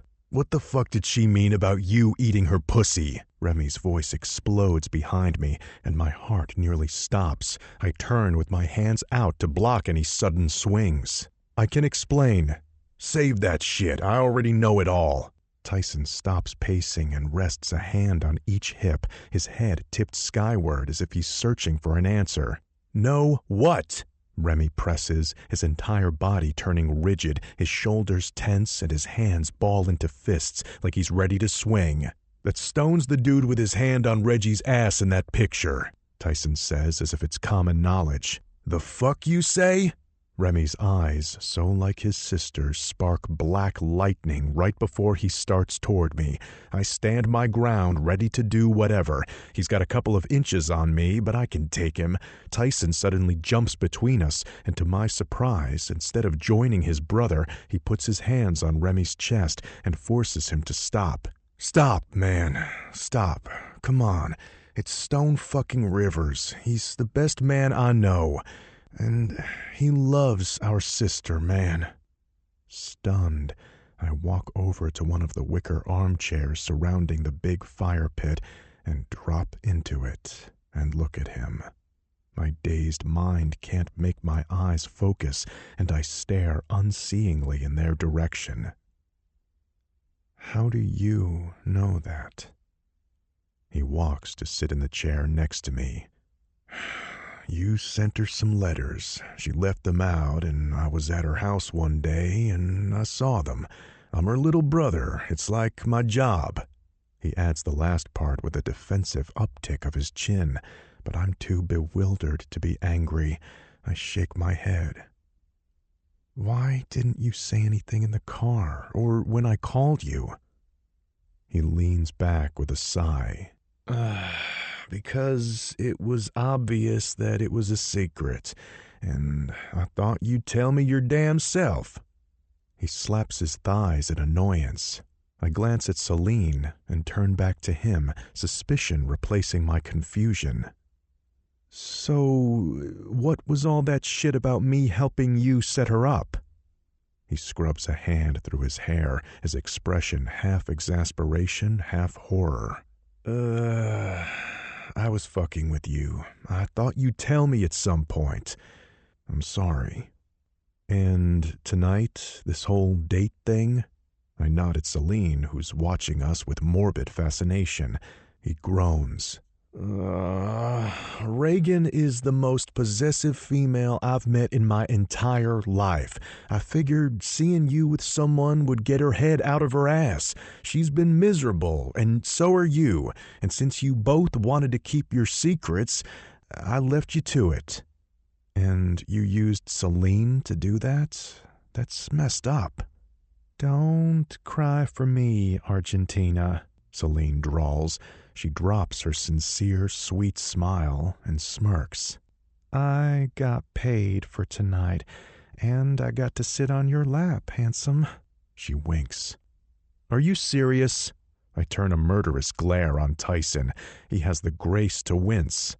I didn't know Reggie was gonna get blotto and fucking cry and shit. I thought she'd maybe throw Celine out and drag you upstairs by the collar. Wait, so you're the guy in the picture that Marcel put in the paper? Cal asks. I nod. So why did Reagan say it was a stranger? She looks as perplexed as I feel. Ooh, pick me, Tyson says in a high-pitched voice, waving his hand like an eager schoolchild. No one laughs.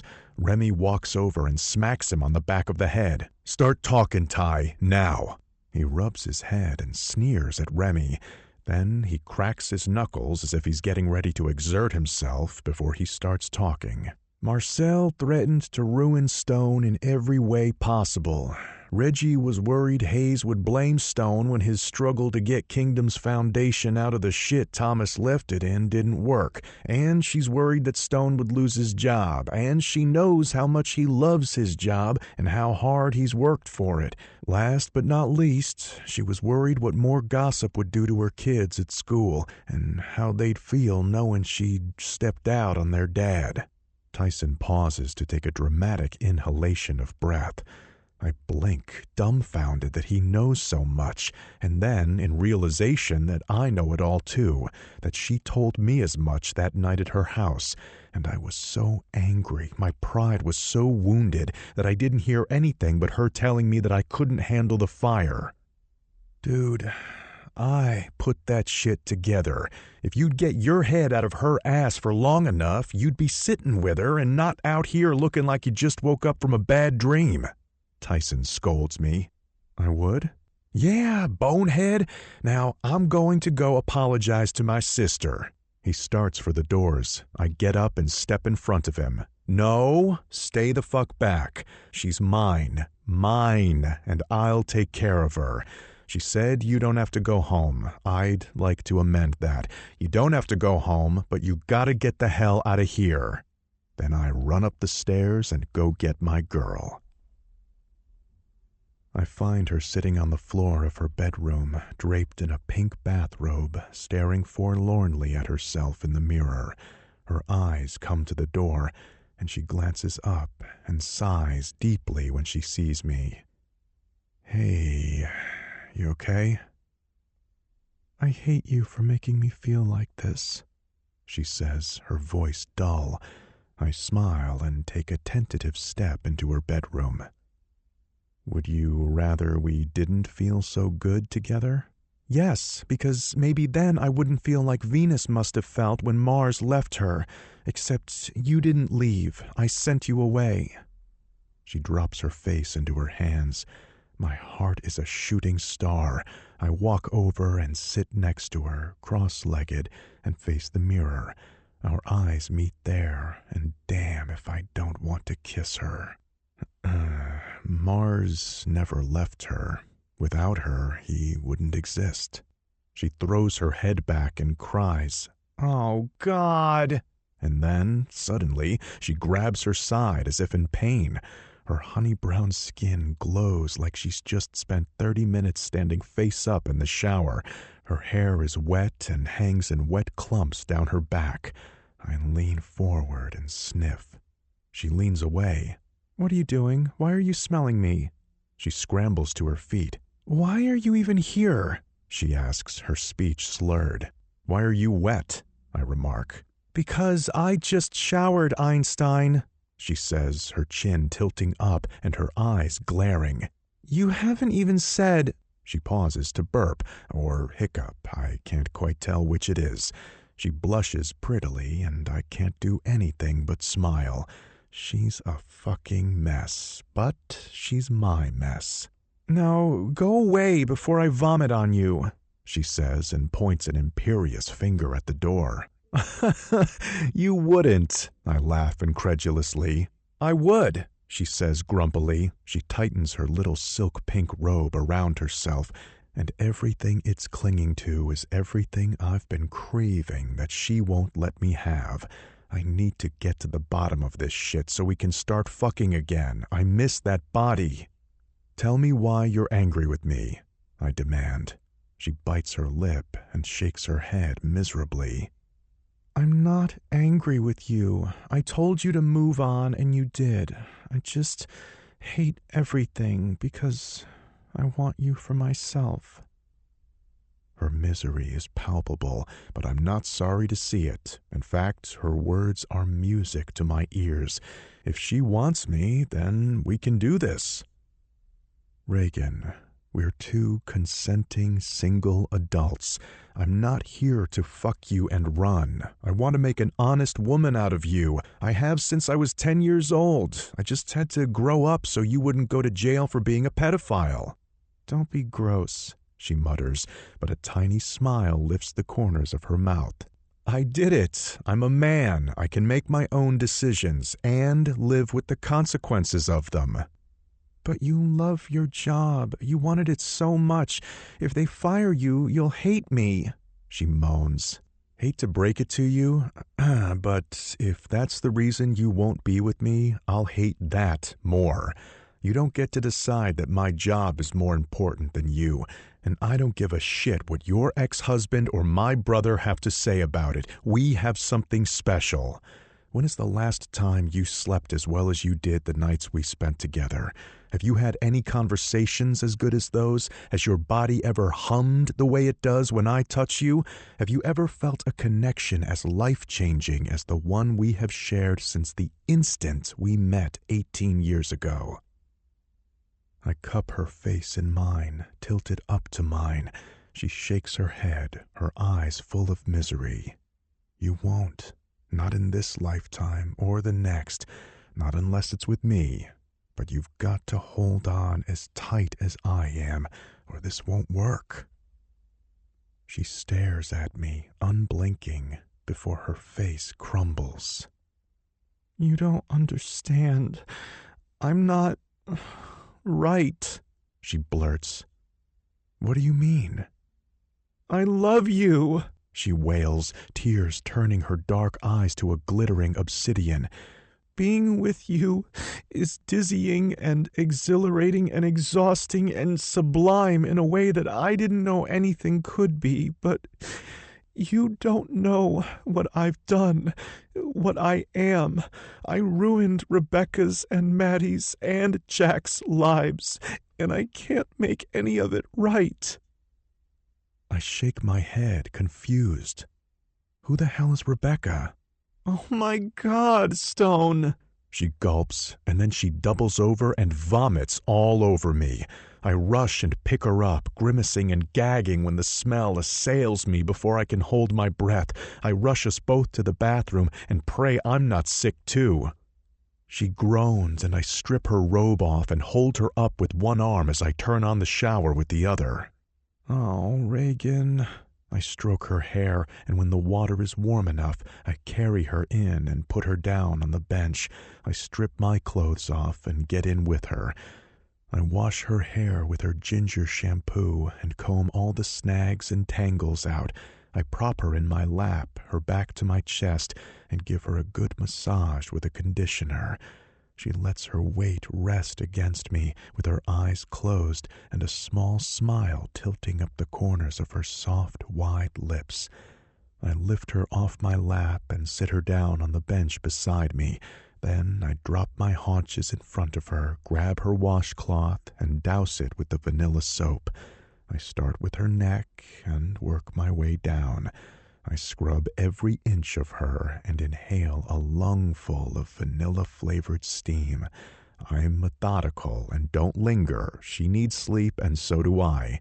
I brush her teeth as best I can, dry and lotion her, and dress her in a sleep shirt with the words "No rain, no flowers" scribbled on the front. Indeed. I manage to get her hair into one long braid that hangs down her back. She watches me through sleep-heavy lids the whole time. At one point, she reaches up to pat my cheek. "Just making sure you're real," she murmurs. I carry her to bed, and she's asleep before I pull her comforter up over her shoulders. I watch her for a moment. "What's going on in that head of yours, goddess?" I run a thumb over the rise of her cheekbone. A snuffling snore is my answer. I leave 2 aspirin and a bottle of water by her bed, turn out all of the lights, drop a kiss on her head, then go wait for her to wake up.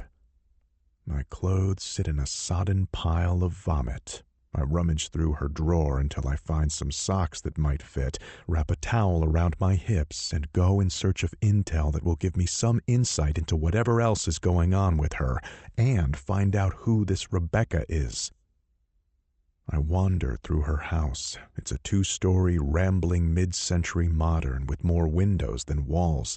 It's decorated elegantly. Brushed gold and shades of blue accent white walls, white furniture, and the dark wood floors are dotted with white rugs and gold accent tables piled high with books and toys. The open-concept living area has a vaulted ceiling with massive skylights that allow the bright moonlight. In between each pair of windows, huge blown-glass chandeliers drop down low enough that I can touch them when I lift my hand. Pictures of her children cover every single wall and her fridge. They are gorgeous. Her daughter is, but for her big hazel eyes and light brown hair, her spitting image. Her sons have identically mischievous grins on their faces in every single picture. There's a painting of her holding them as infants, one in each arm, a wreath of flowers on her head like a crown. Her daughter sits at her feet, her hair woven through with the same flowers as her mother's. I can't wait to meet them and see her with them. I stop at a picture of Reagan pregnant. She's on a beach, in profile, standing in ankle-deep surf. She's wearing a brilliant blue sarong. Her hair is loose and flowing behind her. Her hand cups her hugely pregnant stomach, and her head is bowed as if she's talking to the baby. I want to see her like that. I never imagined that domesticity could be as thrilling as globe-trotting, but I'm getting that tingling just thinking about being in that backyard with her and the kids. I wonder if she wants more children. I walk past her kitchen and enter a short hallway that has a door with a piece of paper with Mom's Office written by a child's hand in green crayon, decorated with huge red exclamation marks. She's got a small recording station set up at one end. At the other is a large, pristine white desk. The only thing on it is a small silver laptop, a cordless landline phone, and a huge computer monitor. I sit in the white leather chair behind the desk and see a small business card tucked underneath the laptop. It reads simply, "The Jezebel," with a phone number on it and a URL. I dial it. It goes straight to voicemail, and Reagan's voice starts speaking. "You've reached the Jezebel. If you've got a tip, leave it after the beep. If you're calling to try and scare me, you wasted your time." What the hell is she doing? I go to the URL listed on the card and start reading. The logo is similar to the tattoo on her lower back, but it's adorned with gold leaves. "It is a universally accepted lie that well-behaved women rarely make history. The truth is this: women are only deemed worthy of memorial when they behave in ways that the men who write our history books find acceptable. The Jezebel is a voice for those of us who want a safe place to set the record straight and know that the person listening believes them. I want you to tell me the truth that's so inconvenient you've been forced to rewrite it. Release the burden of your untold story. Let's make herstory together. There are 36 episodes. The first one 6 months ago, around the time I sent her the book and my letters. The first episode is titled, He Called It Revenge. With my heart in my throat, I pop my earbuds in, click the link, and start listening. By the time I'm on the last episode, the sun has come up and my worldview has been turned inside out. I'm afraid I'm going to be sick. My stomach heaves and my blood feels like it's been set on fire. I'm sweating from the effort it's taking to sit still, not just because now I know what happened to her the summer after her freshman year, the other stories I heard and the assumptions and premises they've challenged me to question. Tyson only knows half of what is wrong with Reagan. Now that I know everything, I don't blame her for wanting distance to figure it all out. I only wish her grandfather was still alive so I could kill him myself. How could he have done those things to her? Even through these new lenses, one thing remains true. I wasn't wrong all those years ago when I thought Reagan was magic personified. My woman's blood is tinged with mercury. Her spine is fortified by steel. Her mind is wondrous and her heart is a boundless bounty. And I love her without any condition. And even though she's proven herself more than capable, I won't let her carry this load alone for one more day. From the day she put her arms around me, meeting my fury with her gentle words and safe sanctuary, she started shaping me. When I saw her last, I swore that one day she'd be mine. Since then, every decision I've made has been influenced by that goal. Thank God that the struggles of my youth were a whetstone for my character, my confidence, and my tenacity. Reagan's walls are up so high, I'll need all of them in spades to get over them. I shut the computer down, walk back to the bedroom, and crawl into bed with her. I draw her warm, sweet-smelling body against my chest and close my eyes and let my mind shut down so I can get some rest too, because when she wakes up, her ass will be mine. 17 years earlier. Palestine, East Texas. 53. He called it revenge. Reagan. "Right this way, ladies," one of the men from the truck says. "Hey, let me go, asshole!" Jack screams. "What's going on?" I swivel around to see what's happening, but a rough pair of hands grab me and start pulling me toward the door. My heart is beating so fast and so hard I'm afraid I'm going to pass out. "Shut up and keep walking," a man growls and tightens his already punishing grip on my arm.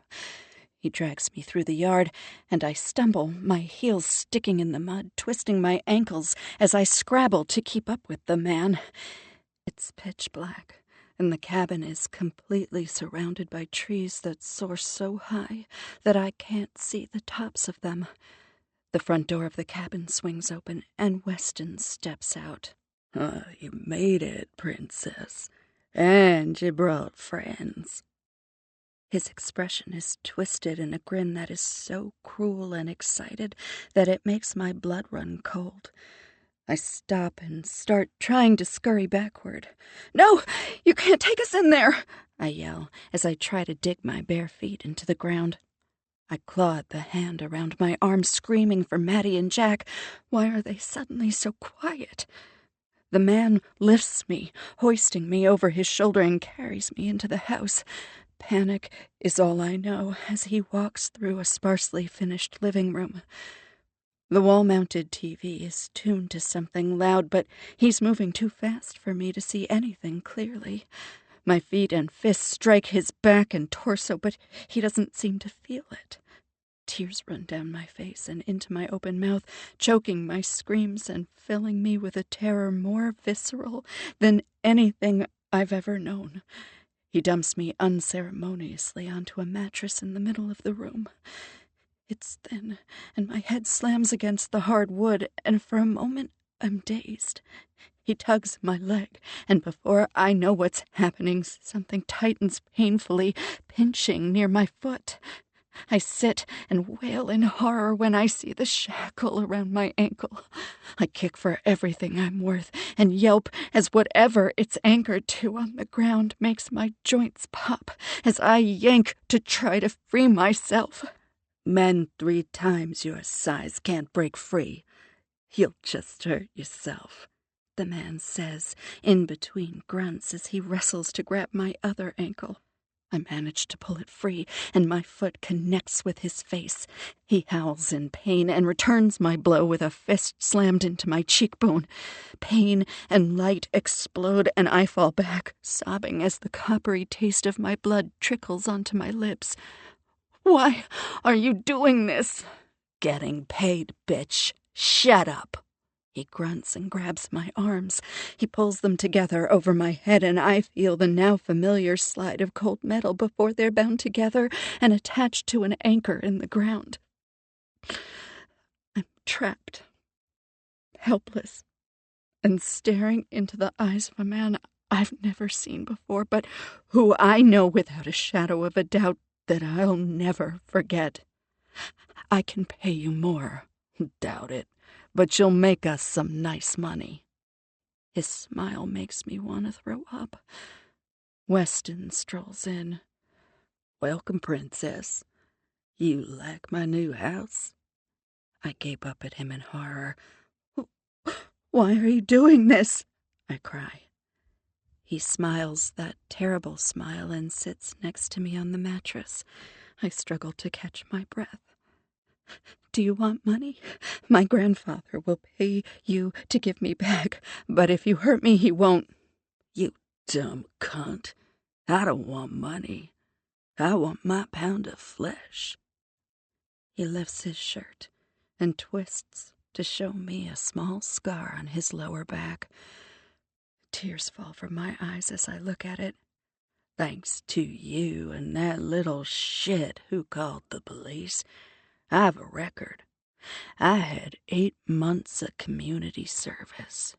So, I'm thinking that once I stab you and then make you spend 8 months getting fucked up the ass by men you don't know and who don't give a shit about anything beyond the nut they're gonna bust inside of you, we'll be even. And then he holds up a knife. One just like the one Stone stuck him with. What are you doing? I scream as the knife flashes down and slices my shirt open, leaving me completely bare from the waist up. His smile makes my stomach heave. Weston, you can't do this. He lowers his head and draws his tongue around my nipple. It's a disgusting imitation of a lover's caress, and I can't hold back my cries as he sucks and licks and bites me until I beg him to stop. See, all you had to say is please, he says as he lifts his head. He cuts every stitch of clothing off my body, and when he finally leaves the room, there's not a single part of me he hasn't touched. Turn her on her stomach, he says to the man who carried me in. He's sitting on a small sofa, stroking himself as he watches me. I've never felt so vulnerable. And Reagan, you better try to get used to it. I got 3 customers upstairs waiting for you. I start to scream, and I don't stop until Weston sticks a needle in my arm and injects me with something that makes it all go away. 54. Trust. Stone. Good morning, goddess. I push a lock of hair that came loose from my makeshift braid out of her eyes, and she blinks several times, then peers at the clock. Oh, heaven help me. Why does my head hurt so much? She presses the heels of her hands over her eyes and moans. I reach over her and grab the 2 aspirin and the bottle of water. Here, take these. I help her sit up, and she opens her mouth to let me drop the aspirin in and sips the water.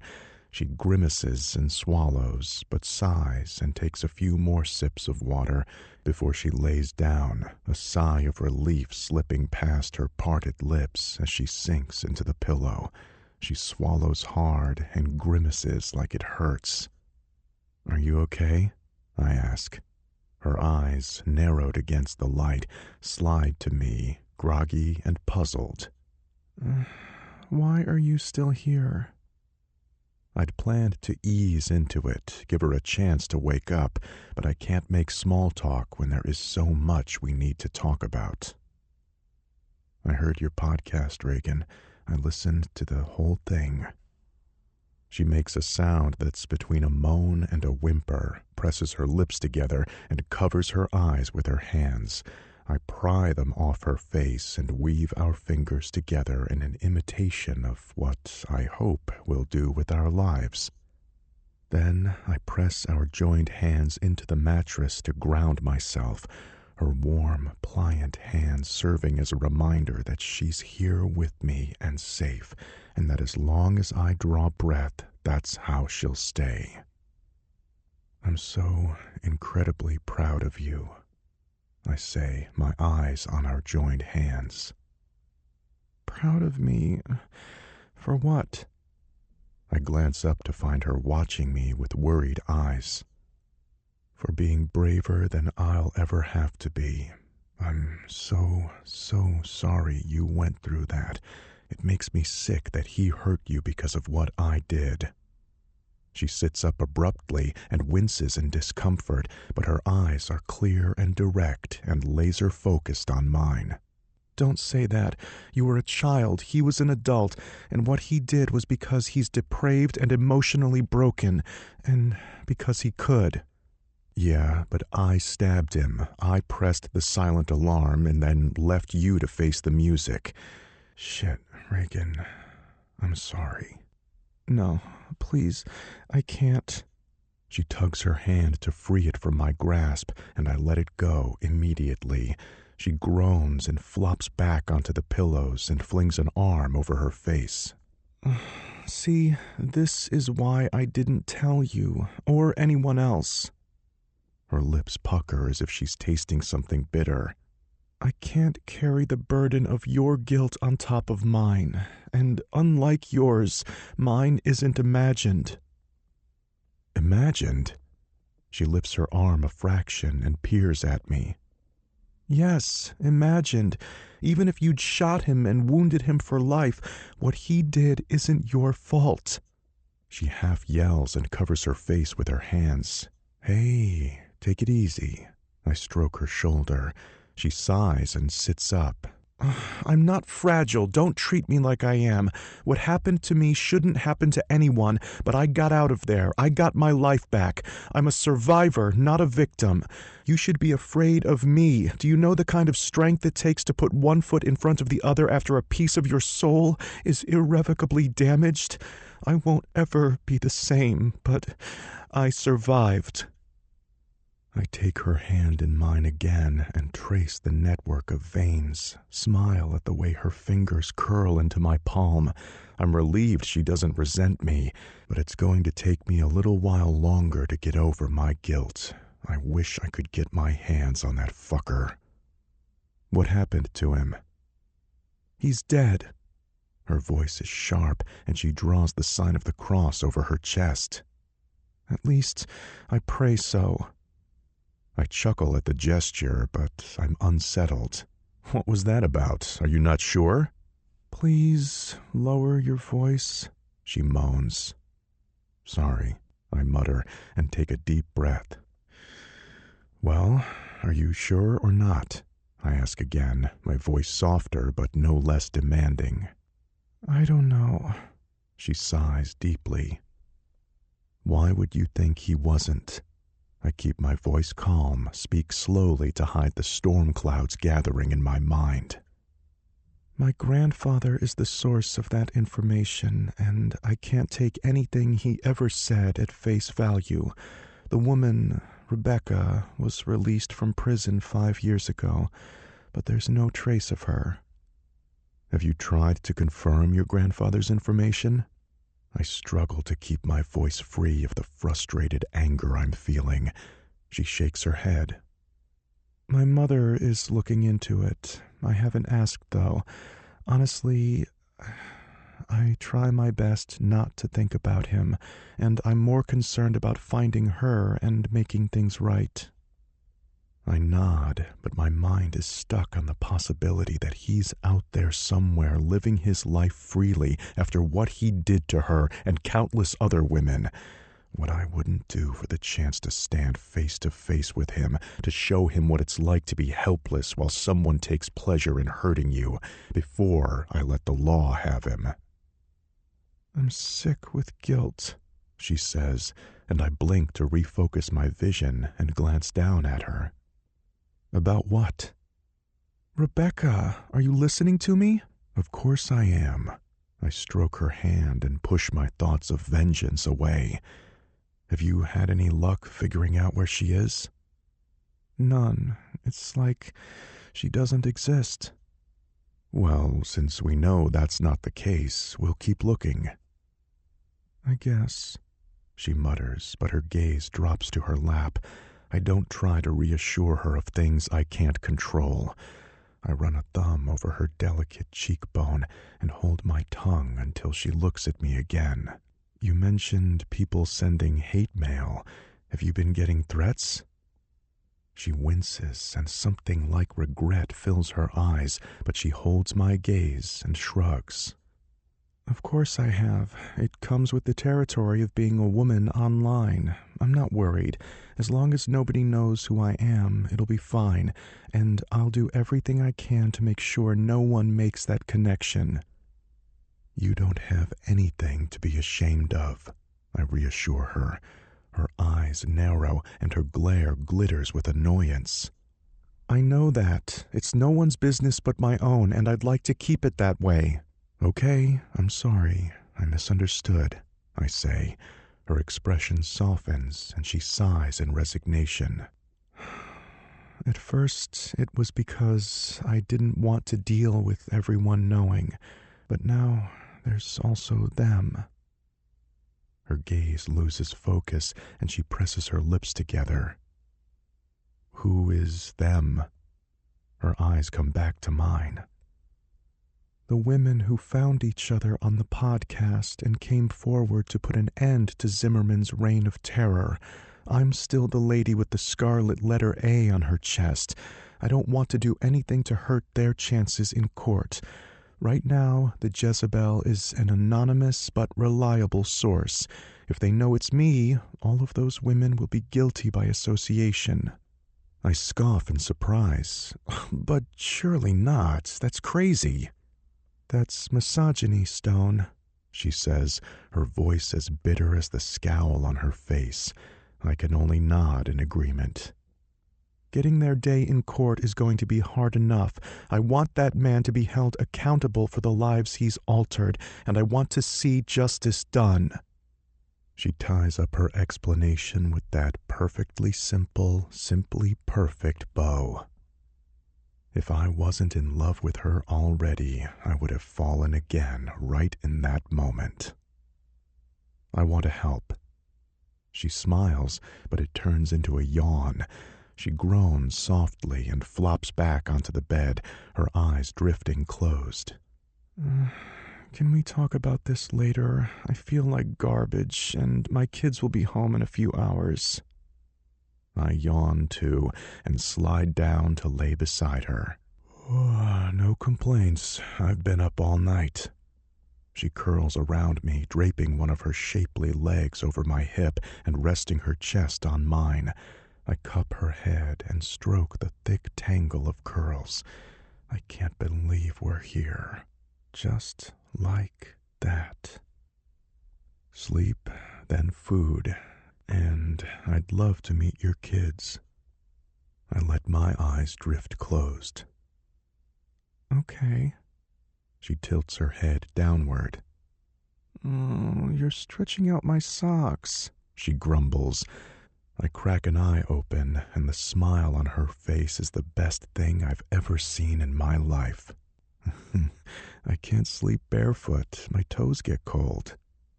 Her chuckle is the last thing I hear before I drift off. 55. So domestic. Reagan. Mommy! Catch me! Henri shouts at the same time he launches himself up into my arms. I catch him, but stagger to stay upright when Martinez wraps his arms around my legs. Did you miss me or something? I ask, delighted by their warm hugs and the weight of their small bodies melding with mine. I hitch Henri on my hip and take Martinez's and turn to smile at Ava. Hi, Angel. I blow her a kiss. Hi. I guess I'll get the bags, she grumbles, but with a smile on her face. I lean down to drop a kiss on her cheek.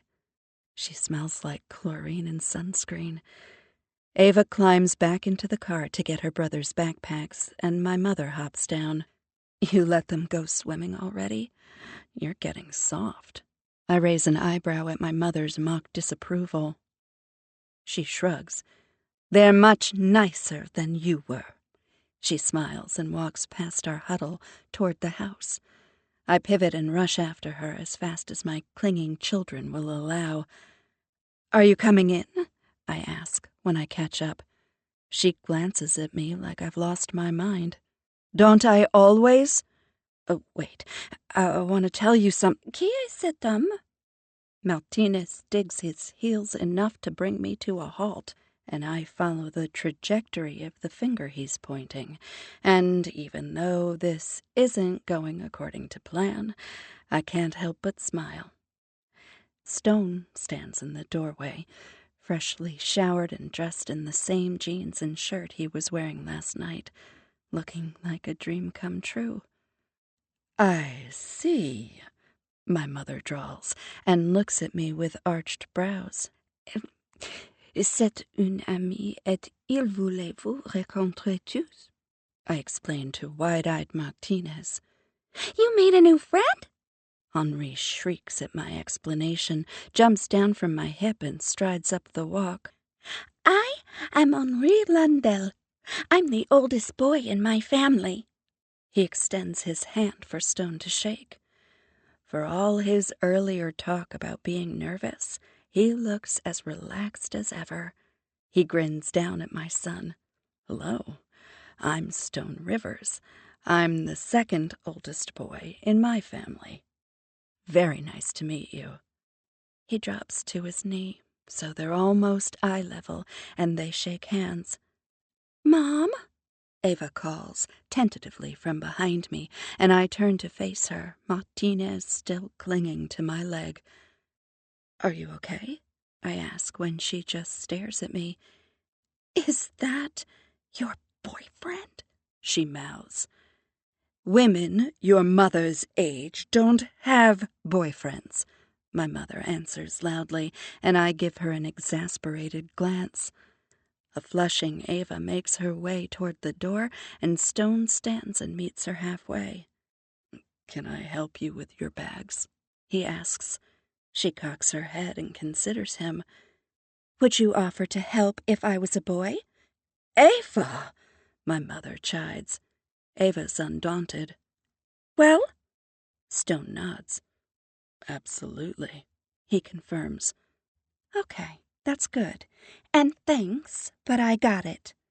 She turns around to give me an inconspicuous thumbs up. I drop my head into my hands and laugh.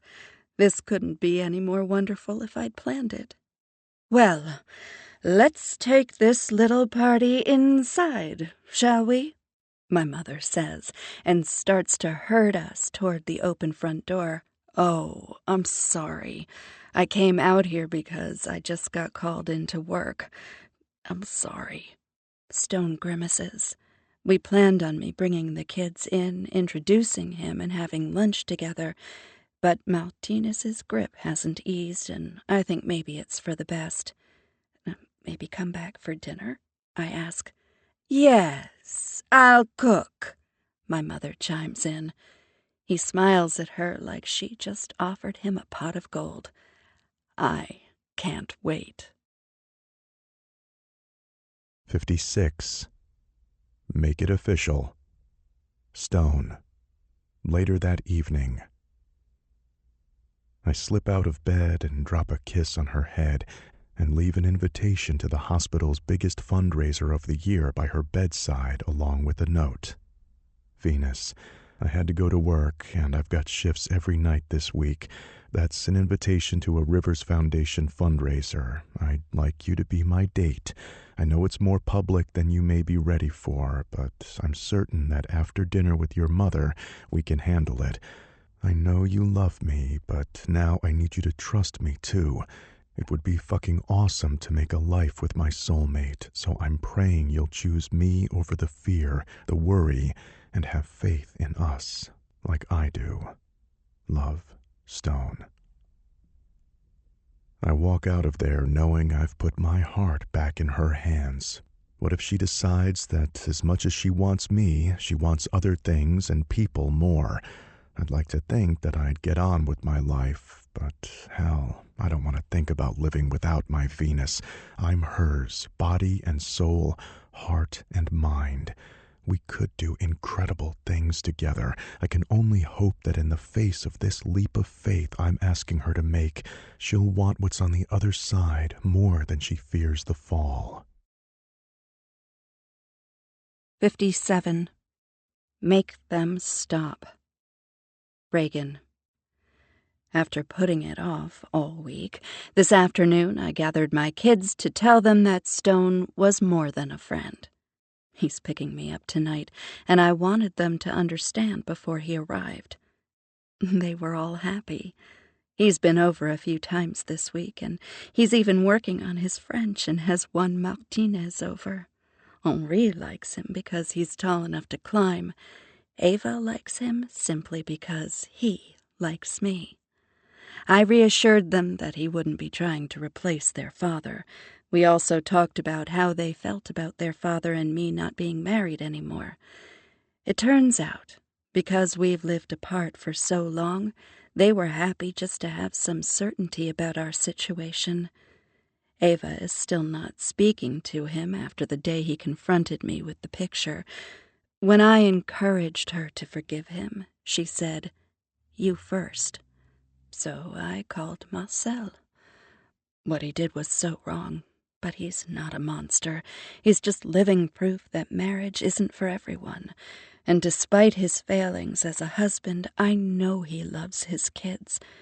I don't want them to have hang-ups about love or to look at their parents' less than stellar track record and think that it has any bearing on them. By the time we were done talking, we'd made a tentative kind of peace. But that wasn't even close to the most difficult conversation I didn't want to have today. I've saved it for the last possible moment. I glance at the clock by my bed, and now I can't put it off any longer. The kids are all still in my room, the boys playing with their Beyblades. Ava is reading on my bed. "Okay, guys, go brush your teeth and get into bed," I instruct them.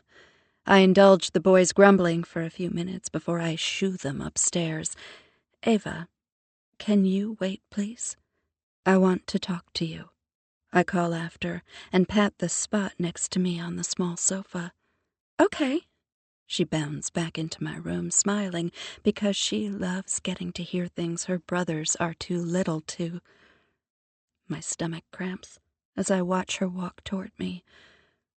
What would I do if someone hurt her the way I was hurt? I hope that by telling her, she'll make better choices and understand that silence and secrets don't do anything but fester and make us sick. This week has been a watershed. Besides agreeing to go with Stone to his event, I finally told my brothers about the podcast, and then about what happened. They were both devastated and so angry at Pops when they heard the role he played in all of it. But even as I helped them navigate their anger, grief, and guilt, them knowing isn't a burden. In fact, it's lightened the one I've been holding.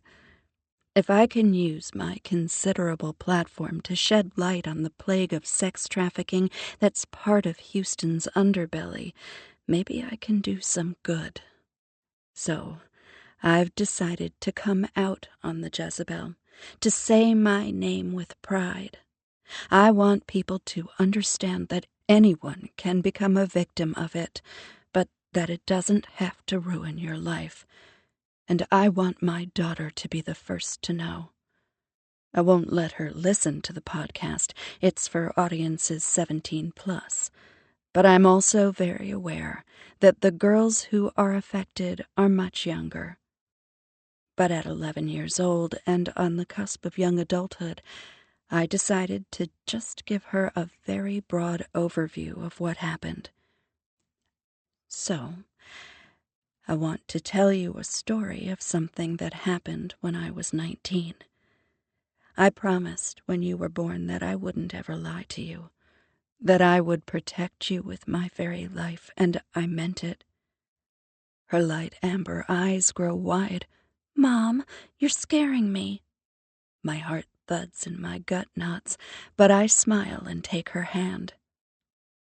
I don't ever want you to be afraid, but I also want you to know that fear is normal.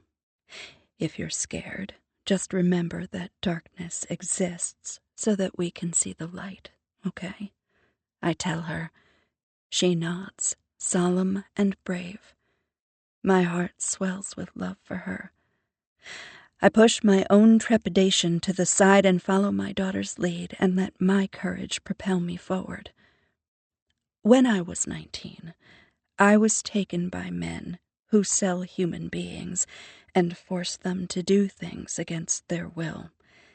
All sorts of things. I'm fine.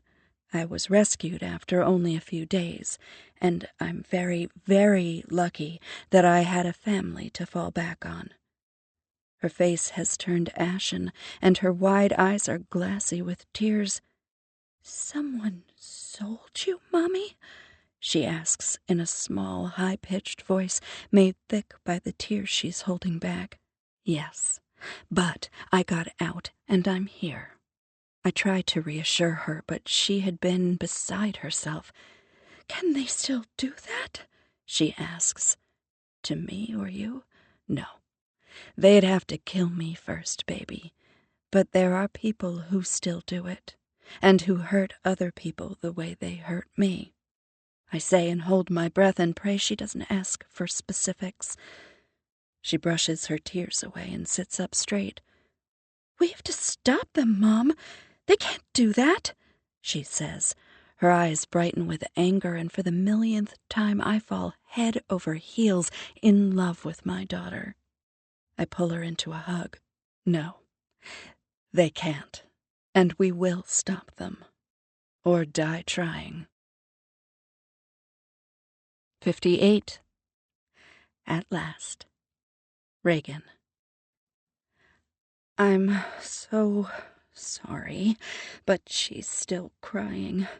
I can't leave her like this. I hit the little blue arrow and send Stone the very last message I wanted. I'm despondent as the 3 dots populate and disappear half a dozen times before a response finally pops up. "I understand. I'll call you when I'm leaving, and don't take that dress off. You promised me that privilege, and I plan on collecting." Oh, that man. He does things to my heart. "Mom, are you almost done?" At the sound of my daughter's voice, my heart leaps and nerves assail me. I came into my bathroom to text Stone when it seemed like she wasn't going to calm down anytime soon. Someone reposted that picture of me and Stone on Snapchat and tagged her in it. She was devastated and has been sobbing all night. I had just finished getting dressed when she came to show me the post. My mother is here, and I know Ava's going to be fine, but I feel terrible going out when she is so upset. With one last peek at my reflection, I turn off the light and step out of my closet. Ava is sitting on my bed, her eyes glued to her phone, her fingers flying. I smooth the fabric of my dress and clear my throat to get her attention. Her head whips up, and I'm startled by the wide smile on her face. "Holy cow, Mom! You look amazing!" Her eyes wide with wonder, her grin one of pure delight. She throws her phone onto the mattress, hops down, and rushes toward me. "Really? You sure?" I ask out of habit, but I can see the sincere appreciation in her gaze as she looks me over from head to toe. "Yes, Stone is going to love it." She grabs my hands and spins us around. I force a smile as I trot in my precariously high and narrow heels to keep up with her. She stops spinning and teeters backward toward the bed and flops back, lands spread out like a starfish, her hair framing her face like a halo. I flop down next to her with as much ease as my skin-tight mermaid-style dress will allow. We stare at the ceiling, and I try to catch my breath. Ava nudges my leg with her toe, and I turn my head to look at her. She's watching me intently, but the storm has cleared from her eyes, and she's smiling. "You okay? 10 minutes ago you couldn't even speak," I remind her with a skeptical smile. I trace a dried trail of tears over her cheeks. "I was sad because I hate them for trying to hurt you. But I'm so proud of you. You are so strong. I know I'm just 11, but I see you, and I am so glad you're my mom." Tears sting my eyes. Children love so easily, even when their parents don't deserve it. I see now how helpless I was to my grandfather's whims. It's not a matter of judgment. We're wired to crave the approval of our parents. "Aren't you worried about what your friends will say?" She looks at me like I just said something ridiculous. "Mommy, rule number 1, remember?" I laugh out loud, relief and gratitude mingling and swelling into one. "I'm so proud of you," I say, with a teary smile, and pull her into a hug. "Oh, good, you're finished. Tyson's on his way." My mother strides into my bedroom. I let Ava go and sit up. "For what?" I ask as I scoot to the edge of the bed and stand. "When you said you weren't going out because she was upset, I intervened." "Mother!" She shrugs. "Good thing I did, no? You still have time." I told Stone I wasn't coming. I glance at my clock and grimace. He's probably already there. "But I could drive myself, right?" I ask, tentative hope rising. "Nonsense. Tyson will drive you. He owes you a few favors. He'll be here in 5 minutes. I glance down at my daughter. "You feel okay, babe?" I ask. She nods and smiles. "You look too beautiful to stay home," she urges. "Okay." I shoot them both a nervous grin. "You can't wear that," my mother says, eyeing my dress with deep disapproval. "Why not?" I smooth my hands down the length of my black sequined sheath dress with a mermaid-style train that trails behind me. "Because it's something anyone would wear." She eyes me with displeasure. I wrinkle my brow in confusion. That's the point. It's bad enough that Stone's dating the most notorious adulteress in Houston. I don't want to cause any more of a stir tonight than my mere presence will. It would be nice to make a good impression on the people Stone respects so much. My mother mimics my confused look and then rolls her eyes in exasperation. He didn't fall in love with just anyone. He didn't invite you so just anyone would show up. He asked you. You should go. The truth about my father coming out seems to have liberated my mother. She's not a whole new person, but she's definitely a whole new kind of parent. Okay, I'll change, I say, and she starts tugging my zipper down and follows me to the closet. 10 minutes later, with both their stamps of approval, I'm on my way. Mom, Ava calls after me as I hustle down the stairs. I look up and our eyes meet. Be happy. She grins and gives me a thumbs up. With those words beneath my wings, I go get my man. 59. Scarlet. Stone. Holy Mother of God, you do not deserve all of that.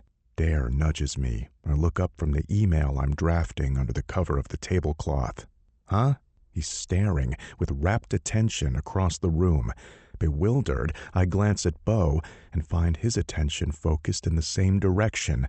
In fact, everyone at our table is looking at something, and whatever it is, it's making Hayes's jaw clench furiously. I follow their gaze, and then I understand. It's Reagan. The man she's speaking with points in my direction, and she looks up sharply. The distress on her face vanishes and is instantly replaced with a smile that speaks of complete satisfaction. When she steps onto the crowded dance floor, a path clears for her. She's stunning, and the meaning of what she's wearing isn't lost on me for a single second. Her dress is a scarlet satin with a neckline that plunges to her navel where it knots in a bow before falling all the way to the floor in a curve-hugging sea of fabric that shimmers with every step she takes. Her hair is pinned straight and is scraped back and caught into one long ponytail that I know is going to wrap nicely around my fist later. Her heart-shaped mouth is painted the same siren red as her dress, and the smile that lifts the corners of it grows wider with every step she takes. As she passes them, I notice people's eyes moving to and lingering on her back. Her gaze is locked on me, her eyes alight with an emotion that no one can misread. She is the tip of Cupid's arrow moving toward her target. I stand, wanting to make sure it's my heart she pierces. When she'd texted to say she couldn't come because of Ava, I'd understood. Yet disappointed didn't begin to describe how I felt. But here she is, walking toward me, looking for all the world like a woman in love. I start toward her, but Hayes's hand on my shoulder stops me. I turn toward him, braced for whatever he's about to say. Even though he did everything I asked of him, he and Reagan haven't had a détente yet. "Give me a chance," he says when he sees my wary, impatient expression. "Hurry," I bite out. "I'm sorry I stood in your way and asked you to give up something that is, if that smile on her face says anything, very special. You're the smartest, hardest-working man I know, Stone, and if you get any shit for this, I've got you. Just glad you see the light, brother," I cut him off. "But can you save it for later?" He grins, and I turn around just in time to take 2 steps and close the gap between us. I reach for her, wrap my arms around her waist, and her arms slide up my neck. I encounter bare skin when I lay my hands on the small of her back. No wonder everyone is staring. Her tattoo is on display. "Hi," I whisper, and lean down to drop a kiss on her mouth. She presses her body into mine, and I growl into her mouth, but I break our kiss. "Surprise?" She gazes at me. "Indeed. Come on, let's sit." I take her hands and we walk back to the table I'm sharing with my brother, my advisor, and his family. We make introductions, and I can't stifle my chuckle at the look of surprise on Reagan's face when Hayes stands to pull out her chair. Hayes has always been great at pivoting, but this has got to be a record. Maybe fatherhood has mellowed him out, or maybe he really can see how much I love her. But either way, I'm glad. She joins us at the table, and I introduce her to everyone she doesn't know. Confidence squeals and jumps up to wrap her arms around her neck. Reagan laughs out loud and hugs her back. It's an amazing evening. She shines brighter than anyone else in the room. We dance all night, except for the one that Hayes cut in for. Dancing is also something he never does. They didn't hug when they were done, but they were both smiling when they came back to the table. On our way out, we stop to use the photo booth, and we create our infamous pose. The kiss, my hands palming her luscious little ass, my mouth devouring hers. The Jezebel tattoo is clear as day, and this time we make sure that my face is too. On our way home, I posted on my IG feed with the captions, "Call her Jezebel if you'd like, as long as you also call her mine. Hashtag, those are my fucking hands." Later that night, Reagan shares my post in her story, and she captions it, "This is us, wicked, wanton, wild, and really fucking happy." 60. Mine. Reagan. We take our time coming up the stairs, stopping every few steps to kiss or nibble or stroke. And when we finally reach the landing, I am in a frenzy of need. I grab his tie and tug him back until I hit the wall. Whoa, he chuckles, his breath warm on my lips before I take his mouth with mine. His mouth is hot and slick from our marathon of kissing, and I groan at the slide of his tongue back into mine. I pull at this suit jacket, and he lets go of me long enough to shrug it off. "Yes, take off all these stupid clothes, right now," I command, and turn my attention to the waist of his pants. He grabs my hands, pulls them away, and suddenly the warm weight of his body on mine is gone. My eyes snap open. "Don't move. I'll be right back," he calls, his hand slipping from mine for the first time since we left the fundraiser. "Where are you going?" I ask as the top of his head disappears. He doesn't answer me. Frowning, I peer over the banister, frowning when only the sounds of retreating footfalls greet me. And then my smile makes a miraculous recovery as I remember our makeup session on the way up. I turn to face the room that takes up the entire top floor of his townhouse. The floor is covered in the gleaming blonde hardwood. The windowless walls are white and bare. The ceiling has a huge tray in the center. The walls are completely bare. There's no art, no bookshelves. In fact, there's only one piece of furniture in the entire space. Right in the center of the room, directly beneath the tray ceiling, is the biggest bed I've ever seen. Draped in a simple white comforter and dressed with a mountain of plain white pillows, it sits right below the center of the opening in the ceiling. I rush toward it like a shipwreck survivor would swim toward land and dive on, landing on my back in the middle, and all the air leaves my lungs. The tray is a window, opening up to the dazzling dark, diamond-crusted night sky. The pane of glass set into it is so clear that from here, it's like having an unobstructed view of the heavens. I can't believe I'm going to fall asleep here tonight. "What do you think?"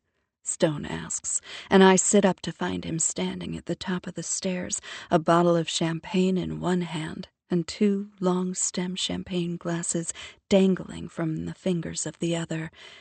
He's been kind enough to take off his shirt and unfasten his black tuxedo trousers. His hair is disheveled from my marauding hands, and his full lips are swollen from my avaricious mouth, and his eyes burning with a fire that burns hotter than any obstacle ever could.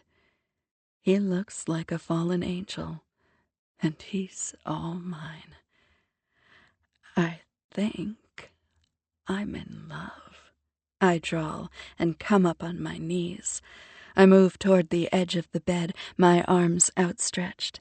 He puts the glasses down and walks to me, uncorking the champagne as he approaches, the smile on his face, that of a man coming to claim his hard-earned bounty.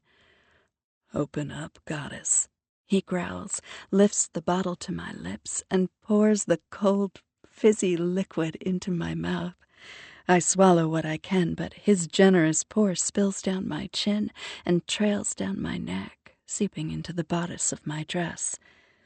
"I'm gonna take that thing off with my teeth," he promises, taking a swig of the champagne and then slamming his lips against mine, wraps an arm around my waist, and pulls me to him until our bodies are flush with each other.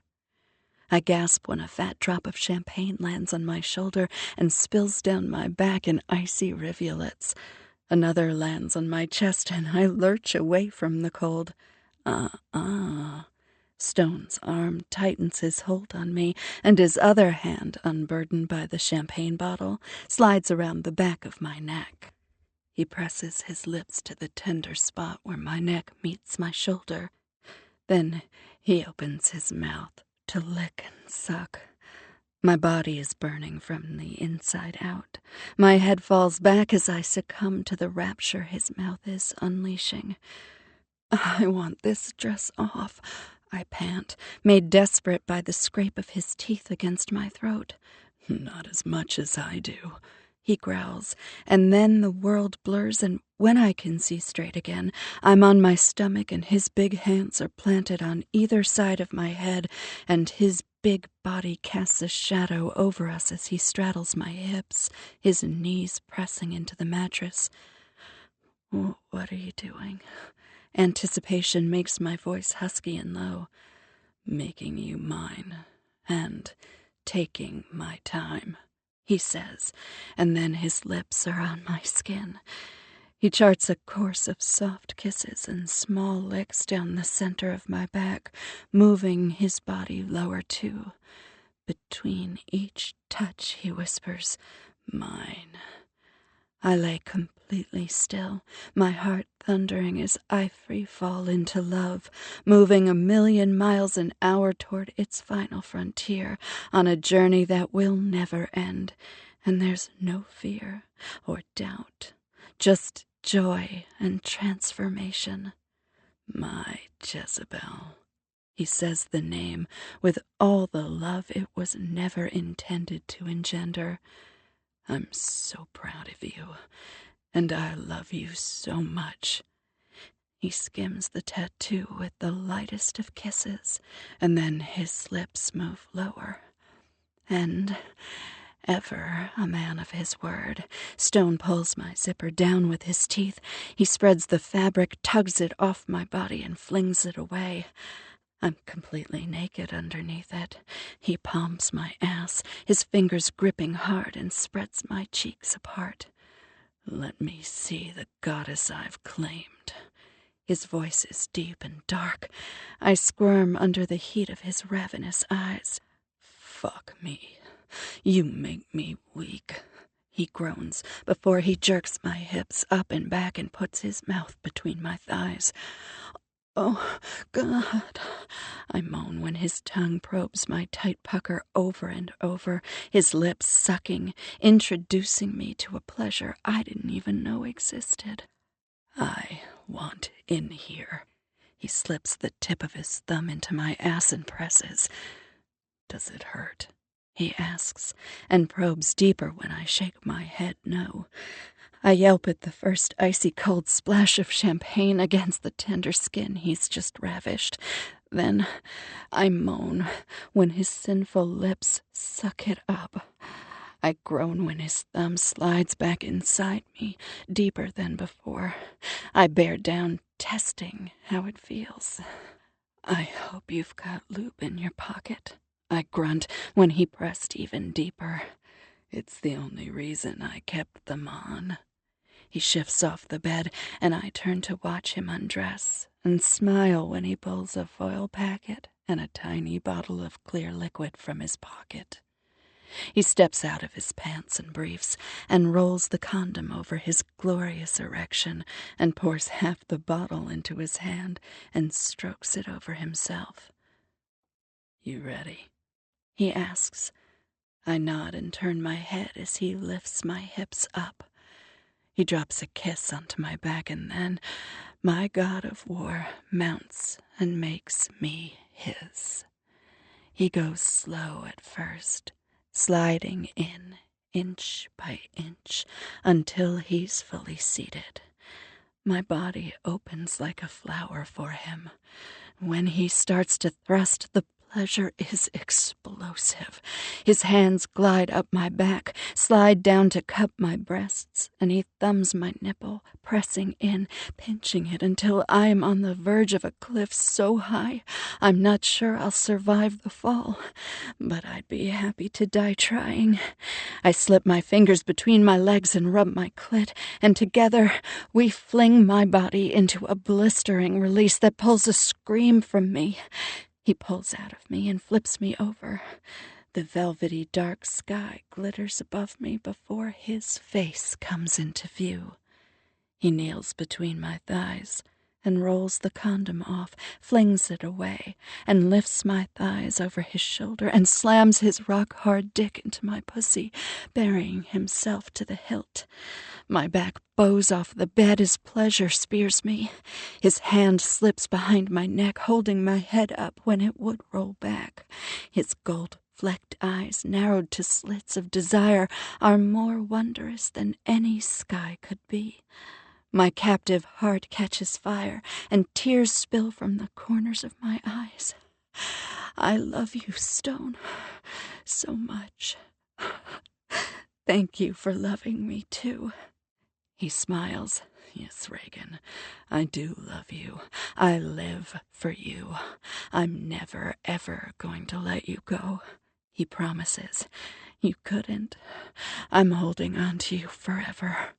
I wrap my arms around his neck, pulling him down so I can seal that promise with a kiss. 61. Victory. Stone. I look down at the goddess I'm ravaging and smile. There is a wanton abandon in the careless sprawl of her body.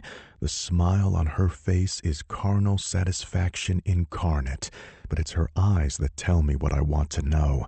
In the dark depths of them, there's an eternity of light and love that burns brighter than any star I've ever seen. My heart is home, finally. 6 months later, Houston, Texas. 62. Home base. Stone. Perfect day, right? Hayes muses, more to me than himself. We're sitting on the sidelines watching Ava's baseball scrimmage. His son, Phoenix, is in his usual spot, curled up on Hayes's chest with his mouth drooping open and his eyes closed. Blissed out is this kid's most common facial expression. I've never met a happier baby. He must have gotten it from his mama because his father is a grumpy asshole. Well, except for the moments when he's my badass big brother who slays dragons for me. Beyond the check he cut for Venus Rising and the calls he made to move her licensing along, he's also brought Marcel to heel. When he realized that I was the man in the picture, he went on a bit of a rampage. He started filing frivolous motions that were dismissed, with court costs and attorney's fees awarded to Reagan every time. He tried to have me fired by petitioning the board to enforce the morality clause. I tendered my resignation without waiting for them to finish their review. Even if they didn't find me in violation of their clause, I didn't want to work for an organization that thought they had the right to dictate my personal life. After that failed, Marcel filed an ethics complaint with the state licensing board. That's when Hayes moved to void all of the contracts they'd signed for their joint projects unless Marcel backed down. Marcel Landell is the biggest whale in the sea. His pockets are deep, and his fondness for seeing his name on the sides of buildings makes him a favorite in fundraising circles. and Hayes's charm offensive made feuding with him inconvenient. So Marcel waved a white flag and even wrote Reagan a note of apology. "Just ask me. I can feel you thinking," Hayes complains without taking his eyes off the field. I hate how astute he is. It's been a few months, and I've always wondered, but didn't want to offend him when he'd taken such a huge gamble on my behalf. "You weren't really going to cut ties with Landell, were you?" He glances at me, his hazel eyes as unreadable as always. "You think I was bluffing? Weren't you?" "Never. I would have canceled those contracts. Yes, he's given us a lot of money, but I don't need it. You're my brother. If he's hurting you, then he's hurting me. Also, it's clear to anyone with eyes that you two reformed conformists belong together. I knew he'd see sense." He slaps my shoulder fondly, and I cough to clear my throat. Damn, if Hayes didn't nearly bring a tear to my eye. The crack of the ball striking the bat has us both turning toward the field. "Holy shit, she's fast," Hayes says, and I follow his line of sight. Ava is running like a demon, tagging bases and dodging the grasps of the boys who try to catch her with the ball. She streaks from third to home. The outfielder who caught the ball makes a running leap at her, and she evades him by inches, but she never looks back. She's the only girl on her baseball team, but she's the fastest and the most fearless.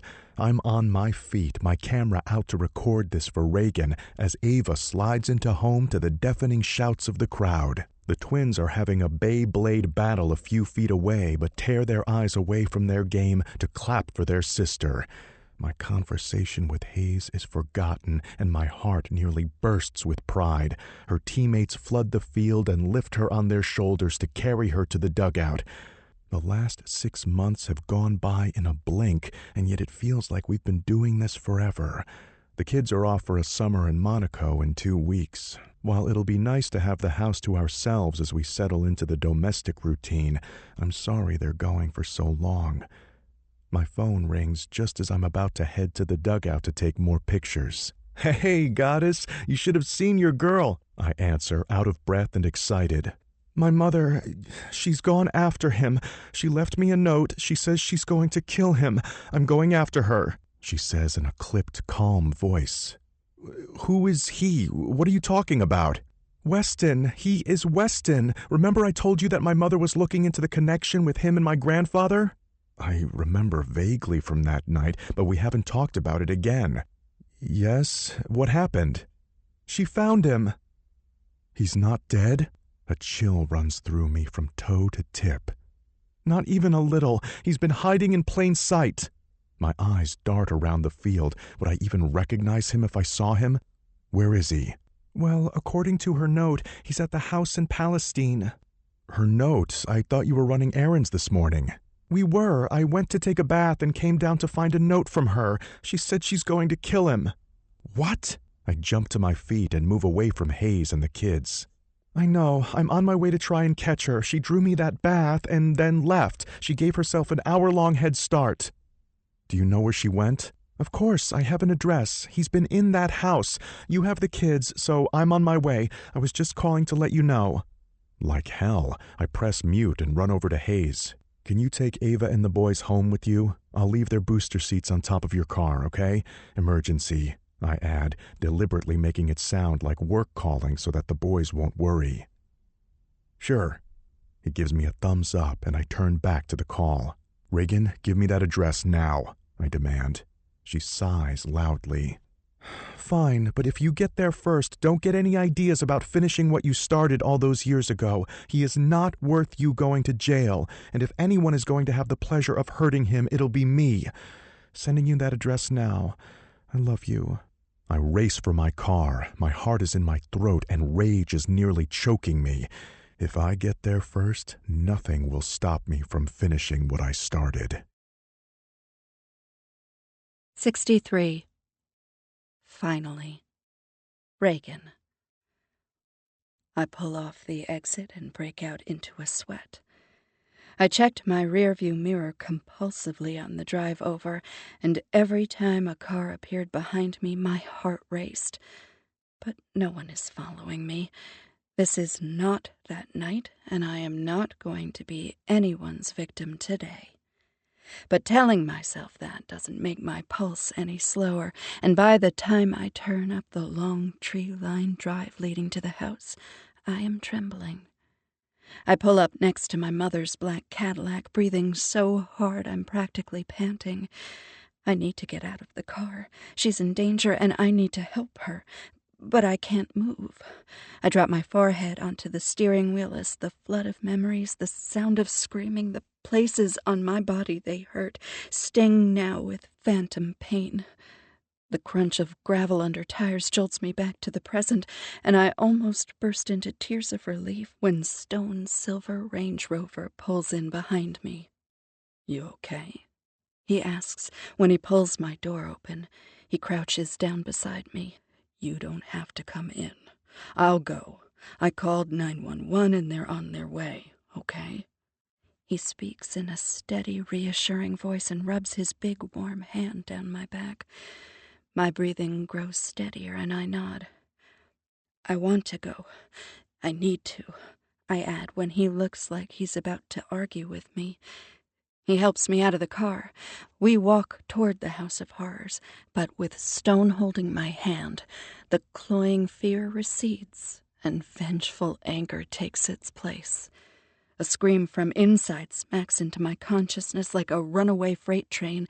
It shatters everything but my need to help my mother.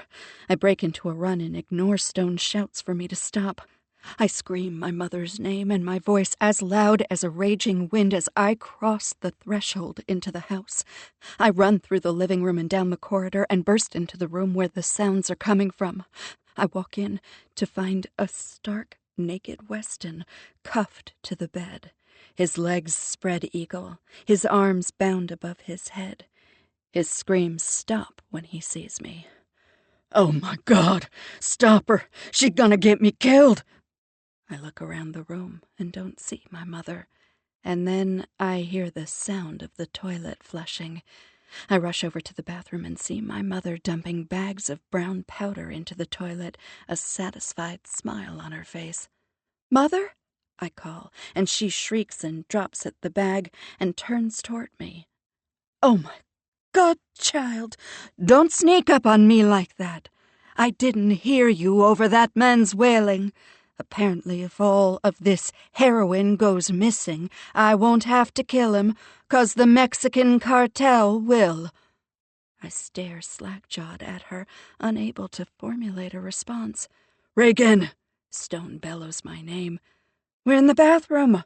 She's fine," I yell back out to him just as Weston starts shrieking again. "Oh, Stone is with you. Perfect. I was thinking we could burn this place down before we leave. What do you say?" she asks, as if she's discussing what we should eat for dinner. "Mother, the police are on their way. Stop flushing those drugs. And why is he naked?" I ask her in exasperation. She reaches into a bag on the floor beside her and pulls out a bottle of honey and holds it up with a smile. "I was going to pour this on him, leave the door open, and let the bugs have at him until the cartel showed up." "You fucker!" Weston shrieks, and I dash out into the hall and make for the room. Stone is holding a knife under Weston's balls, and he's got a hand cuffed around his neck. "I'm a doctor. I know how to cut this so that not even the best surgeon could make you right," he says, and Weston howls bloody murder. A trickle of blood drops onto the sheet between his thighs. I grab Stone's wrist and tug. I might as well be trying to maneuver a mountain. "No, baby. I want to finish what I started the last time we were all together." His hand around Weston's throat tightens, and the man's face turns red. His eyes turn to me, pleading for help. Looking at him is hard. Despite his current predicament, he looks well. Better than Jack did, and certainly better than Rebecca looked last time I saw her. It's not right that he's had a moment of comfort, But I don't want one more entanglement with this man. I don't want to lose one more person or minute because I gave him more power than I should have. You can't. It'll make it easier for him to get off. Stone growls and closes his eyes, his jaw clenched, his lips flatten in a grimace. Then he pulls his hand away from his throat, and Weston coughs and draws in huge lungfuls of air. I wish I'd shoved that knife deeper into his back when I had the chance, Stone says, and I realize the knife is still pressed to his balls. Weston's eyes go wide as they dart from my face to Stone's. You're that little shit who stabbed me? You're all fucking crazy. Remember what happened last time you talked to her. Keep talking, and the police be damned. I will slice it off clean. Stone's voice is calm, but cold as ice. Weston's frantic eyes grow wide, and he starts bucking like a wild man. You gotta help me. He's crazy. You can't do this, he shrieks, tears running down his face. I would laugh if I wasn't starting to twitch the onslaught of memories that are too vivid and too painful. I slap Weston hard, and he howls and starts to sob. God, you are so pathetic.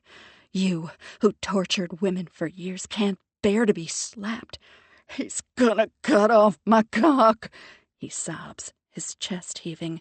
Oh, shut up. He's not gonna cut off your little prick. He knows you're not worth it. I put my hand on Stone's shoulder and squeeze. He looks up at me, the sinister look in his eyes morphing to worry when he sees the look on my face. He drops the knife and stands up. Are you okay? Please, I need to go, I whisper. I don't want Weston to know how much being here is affecting me. He wraps an arm around my waist, and I lean my head on his chest. The thundering of his heart against my ear is soothing and muffles the horror of this place. The wail of sirens approaching fills the cabin. My mother sticks her head in from the bathroom. Who called the police? I haven't even gotten the honey on him yet. Mom, come on. Please, let's get out of here. I just want this over. She looks between me and the bed and purses her lips in disgust. Fine. She marches out of the bathroom with a big black marker in her hand. But this time, I'm going to force them to get the story right.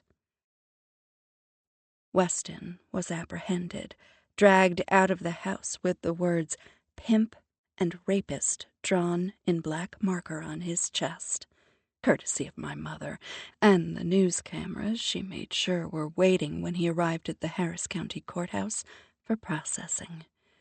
It was only then, as Weston made a plea bargain in exchange for a more lenient sentence, that the full truth of my grandfather's deception was finally revealed.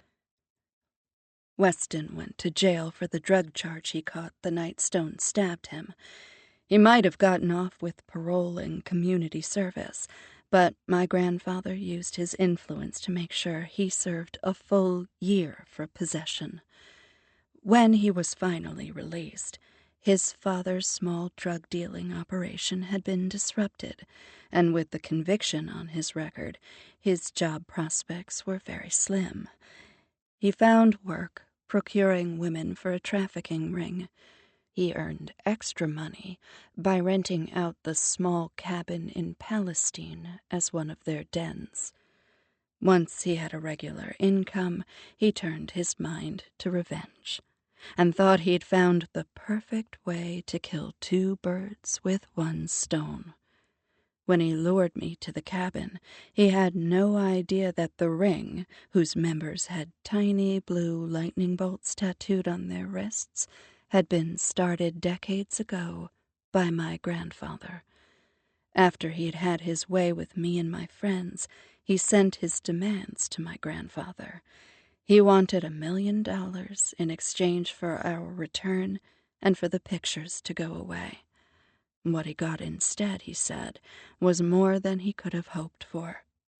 My grandfather offered him a way out, a clean slate, and lifetime of income. He didn't understand why the old man had sweetened the pot, but he didn't look that gift horse in the mouth. Once he had the money and identification documents from my grandfather, he skipped town. He wasn't even in the cabin the day my grandfather's private security raided it and rescued us. He'd been living in Odessa when my mother found him. She lured him to the cabin by pretending to be one of the women he'd kept there. He thought he was coming to pay off a blackmailer. The ring was still operational, and he gave over the names of the men who'd run it all those years ago in exchange for a reduced sentence. The weeks of legal maneuvering and court appearances left me mired in resentment and despair. Those hours my mother had him tied to the bed would be the most severe punishment Weston would ever face for what he'd done.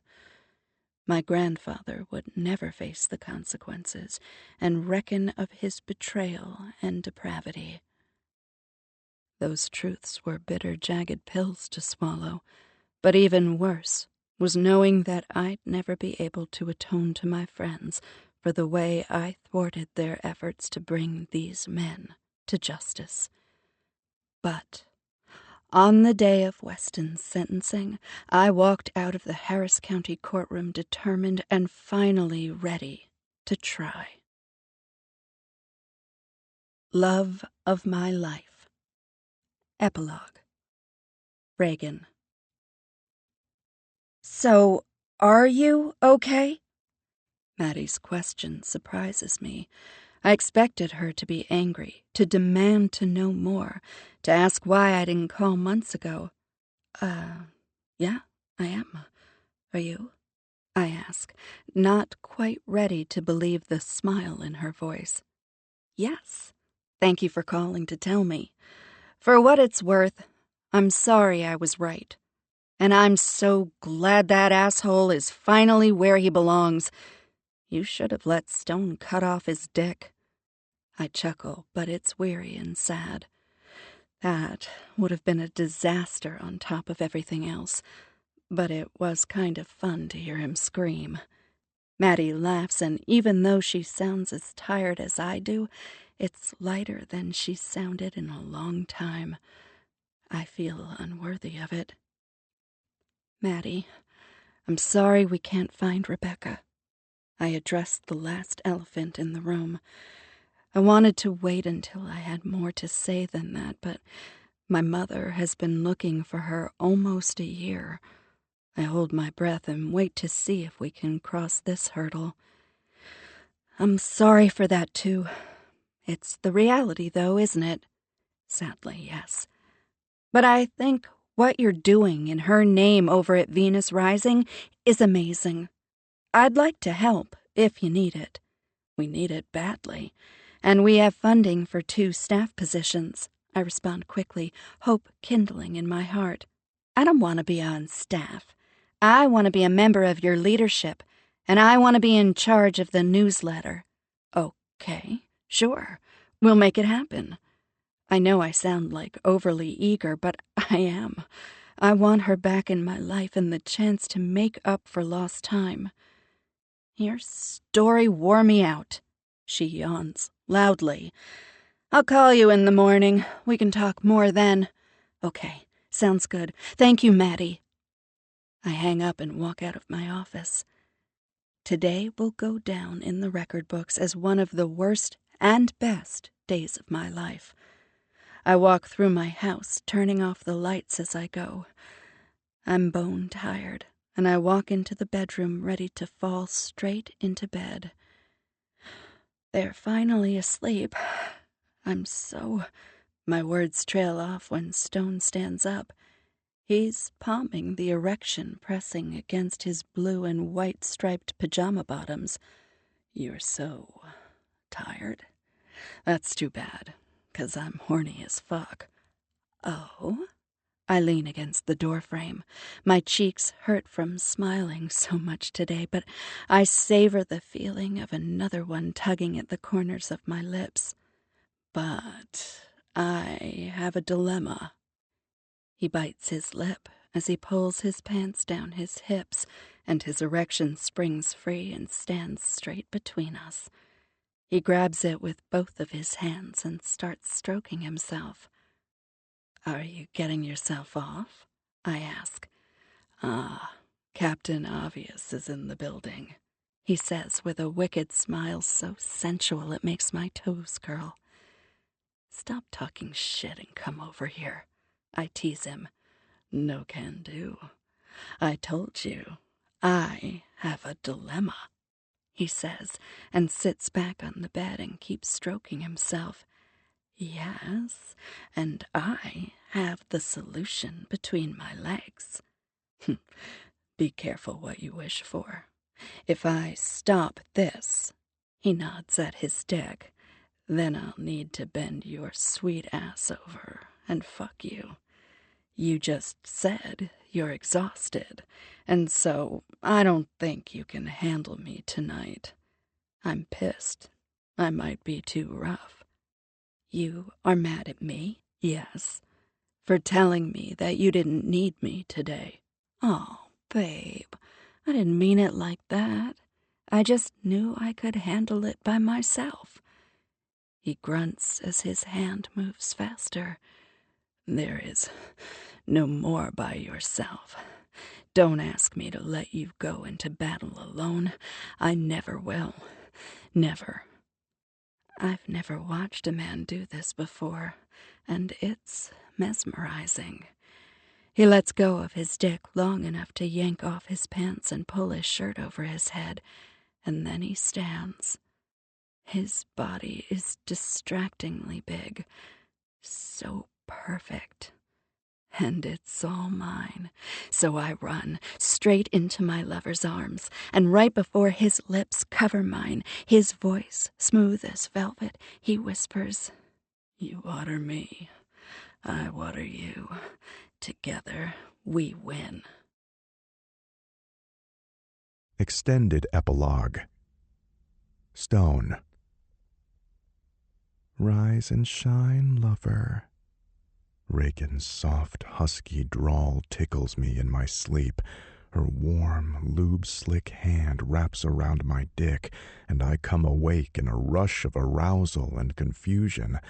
I sit up and wrap my hand around her delicate wrist to still the up and down motion of her fist. Why is Stone always trying to spoil our fun, huh, Mars? She gives my heartening length a long, tight, toe-curling tug, and then releases her hold on me. "I wasn't stopping you, just waking up," I murmur. When I reach for her, I grab nothing but air. I peer into the inky dark of our bedroom, willing my eyes to adjust and cursing these blackout shades we draw on the weekends so that Reagan can sleep in. "Oh, well, in that case," she murmurs. The rustle of the sheets and the brush of her hair on my thighs is the only warning I have before her hot mouth closes over the swelling crown of my erection. My back and hips arch up in shock, and one hand automatically cups her head as she suckles the sensitive tip, flicking her tongue into the slit just the way I like it before she lowers her mouth to take me in deep. "Oh, Venus, holy fuck," I groan and clutch at the sheets with my free hand. Reagan's mouth is the sweetest place I've ever been. Whether she's using it to kiss me, talk to me, or suck me off, it's a conduit to love, knowledge, and pleasure, and it's mine for as long as I draw breath. A rush of possessive need courses through me, and I'm gripped by the need to see her. I call out a gruff voice command, and a tiny motor whirs to life. The massive shade covering my moon window, as Reagan calls it, begins its slow retreat, and the early morning light spills in from overhead as more of the window is revealed. First, her toned legs bent at the knee and crossed at the ankles come into view. Then the backs of her supple thighs glow a soft bronze under the sun's worshipping gaze. I want to linger on those luscious legs and fantasize about how they'll look hooked over my shoulder, but the light's revelations draw my eyes up over the sweet curve of her pert ass to the small of her back. As always, my heart skips a beat when I see the linked symbols of Mars and Venus tattooed below her Jezebel. She got that for her birthday last month. The shade draws back, and in the full light of day, the undertones of gold and caramel in her dark brown hair are visible. I gather the long fall of coils and curls that shroud my thighs into my fist and lift it away so I can see her face. I lean back on the headboard and close my eyes, settling in to enjoy the outrageously intense pleasure of fucking my woman's mouth until I come. It's a very rude awakening when her mouth pulls off me suddenly. My eyes pop open and I growl in frustration when I see Reagan is already off the bed and reaching into the small bathroom to grab a robe. "Ah, where are you going?"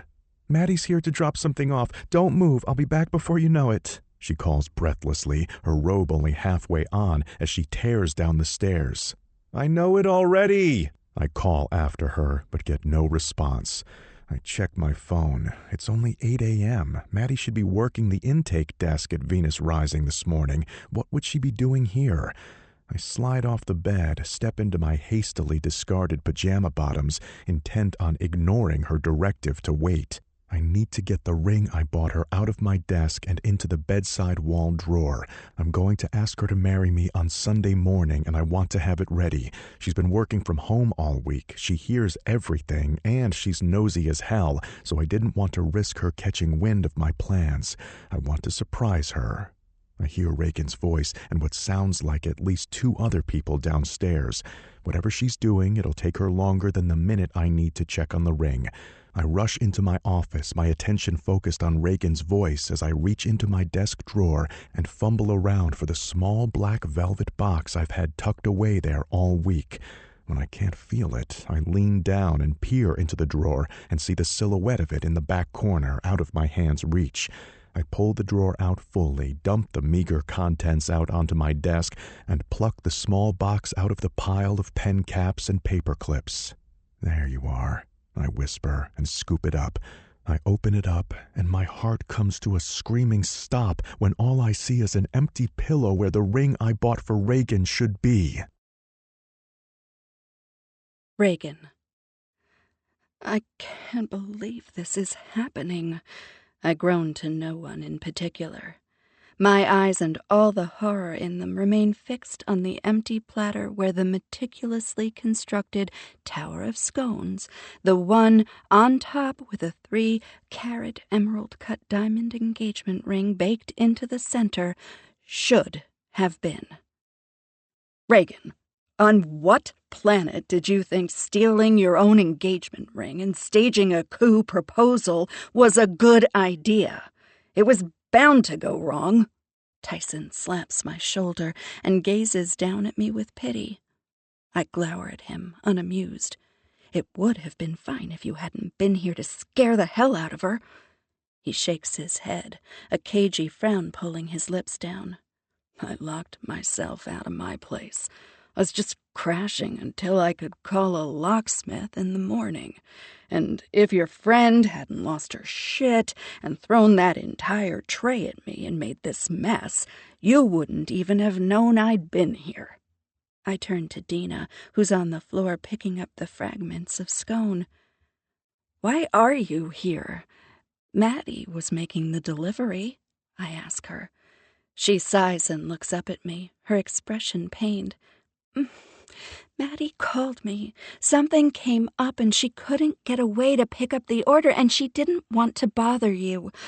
I'm sorry I messed up your proposal and lost the ring. I didn't expect to see anyone when I came in. I freaked. She tosses a handful of crumbs on the plate with a grunt and eyes Tyson with a contempt-filled glare. It's okay. Really. This is all my fault. I should have just picked them up myself. I cast my horrified glance at the spectacular mess the projectile scones made. They all look exactly the same, and I have no idea which one had the ring in it. Really, though, this was a dumbass plan, Reagan. You should have let him propose when he was ready. No man wants a woman getting down on her damn knee, Tyson remarks as he picks up a chunk of scone from the counter and pops it into his mouth. These are good as hell, though. I can see how you got him so whipped. He chuckles to himself. Oh, look, Tyson's being completely unhelpful. It must be Show Your True Colors Day, Dina taunts over her shoulder. Tyson chuckles and strolls to stand in front of her. Oh, look, Dina's on her knees in front of me. It must be an act out your favorite fantasy day. You are a child, Dina snaps and rises to her feet. She's so much smaller than him. The top of her head doesn't reach his chin, but her ferocious glare knocks Tyson back a step. I step between them before he can compose himself enough to return her fire. My disbelieving glare darts between them. Can you please do this later? Stone is upstairs waiting for me, and everything is fucked. Dina curls her lip at Tyson before meeting my gaze. Her smile is apologetic and placating. Don't worry, we'll find the ring. He'll love the proposal just as much as he would have if you'd carried it in on a pyramid of scones. She pats my hand and then crouches to continue sifting through the mess. I join her, holding back tears as I destroy the scones to feel for the delicate ring. I cling to the rope of optimism Dina tossed my way. She's right. Stone won't know this happened. At least, not until he comes into the kitchen that I don't have time to clean. If the rest of the morning goes according to plan, neither Stone or I will be coming anywhere near this kitchen until Tyson and Dina have had time to clean up after themselves. By then, all of this will be nothing more than a funny story to tell our kids and grandkids. Aha! Dina crows and hops to her feet, her hand extended toward me. You found it!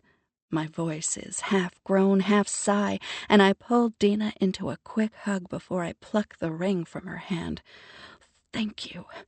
I press it to my lips and lick off the residue of crumbs left behind, while I rush to the sink and run it under the water, relieved to be holding it again. The creak of the floorboard interrupts my respite, and I whirl to face Tyson and Dina. Shit. I'm not ready. I want it to look pretty and be clever. Ugh! Ugh! I growl, my fists balling so tightly my nails dig into my palms. Venus? The agitation in Stone's voice is palpable, and I can't imagine what could have put it there in the few minutes I've been gone. Then I remember what he told me last night. One of his patients had a stroke a few hours after giving birth, and when his shift was over, she was still in the ICU. I forgot the ring, and a new worry blooms. I have to go. I don't want him to see all this. Will you leave by the back door? After you're done cleaning up? I give Tyson a pointed look. Then I rush out into the large foyer that separates the kitchen area from the rest of the house. I smooth my hands over my robe and drop the ring into my pocket. Tyson was right. It was an idiotic idea. Thank goodness I'll have time to slip it back into the box before he notices it's gone. I get to the foot of the stairs just as he's rounding the last landing. I force myself to relax my posture and smile. I told you to wait for me upstairs, Mr. River. The bleak expression in his eyes stills my tongue and my stomach falls to my toes. Is it your patient? Is she? I ask, my dread only intensifying when he shakes his head and closes his eyes. Reagan, I don't know how this happened. He pulls me into a tight embrace and presses his cheek to the top of my head and starts rocking me. Stone, you're scaring me. My lips are squished by his hug, but he understands my muffled words and loosens his hold, if only a little. It's enough to let me breathe a little easier. I wrap my arms around his waist. Please, tell me. I plead when he just sighs deeply. I think maybe it was the cleaning service. They're the only ones who could have, but I don't understand. I'm sorry, but I need to call... Shit. Baby, you're not making sense. I pull out of his hold and cup his face in my hands and turn it down so I can look into his eyes. Pure misery flashes in his eyes, but whatever he's opening his mouth to say is cut off by the clatter of pots in the kitchen, draws his attention, and he frowns, his eyes trained on the hallway. You said Maddie was dropping something off. Is she still here? It was Dina, and she'll be gone soon. I tug his face back to look at mine and search his eyes. Tell me why you look like someone died. He sighs heavily again. His shoulder falls with resignation, and he takes my left hand in his, toying with it the way he does when he's nervous. I was going to ask you to marry me this weekend. All the breath leaves my lungs. You were? I ask, my voice a breathless squeak, my heart rioting with joy. I was waiting for the kids to get back so I could ask them too, at the same time. Well, after you said yes, assuming you'll say yes, that is. His eyes meet mine, and there's a glimmer of doubt in them that would be endearing if it wasn't so misplaced. I slide my hand into my pocket and curse my impulsivity and impatience. Yes is all my heart knows when it comes to you, babe. You know that. I tell him while I finger the ring. He gifts me with a sweet, relieved smile that makes me feel even worse. Wanted to get down on one knee, to lay my heart at your feet and ask you to do the same. But the ring is gone. I don't know. I took it. I say the words as quickly as I can and slap a hand over my mouth and watch him, wide-eyed and waiting. He steps back like I pushed him and blinks. You did what? I can't look at him. I thought I found it, not on purpose. I was looking for batteries, and the breakfast club called to confirm your order for tomorrow morning. All my favorite things were on there, so I figured that was when you were going to do it then, and I figured I'd beat you to it. You found it. You were going to ask me. His voice is monotone, his expression unreadable. Tears blur my vision, and I stare at our still joined hands. I swallow the lump in my throat and nod. You know, turn convention on its head. Be the one to make a grand gesture this time. I thought you wouldn't look for it until at least tonight.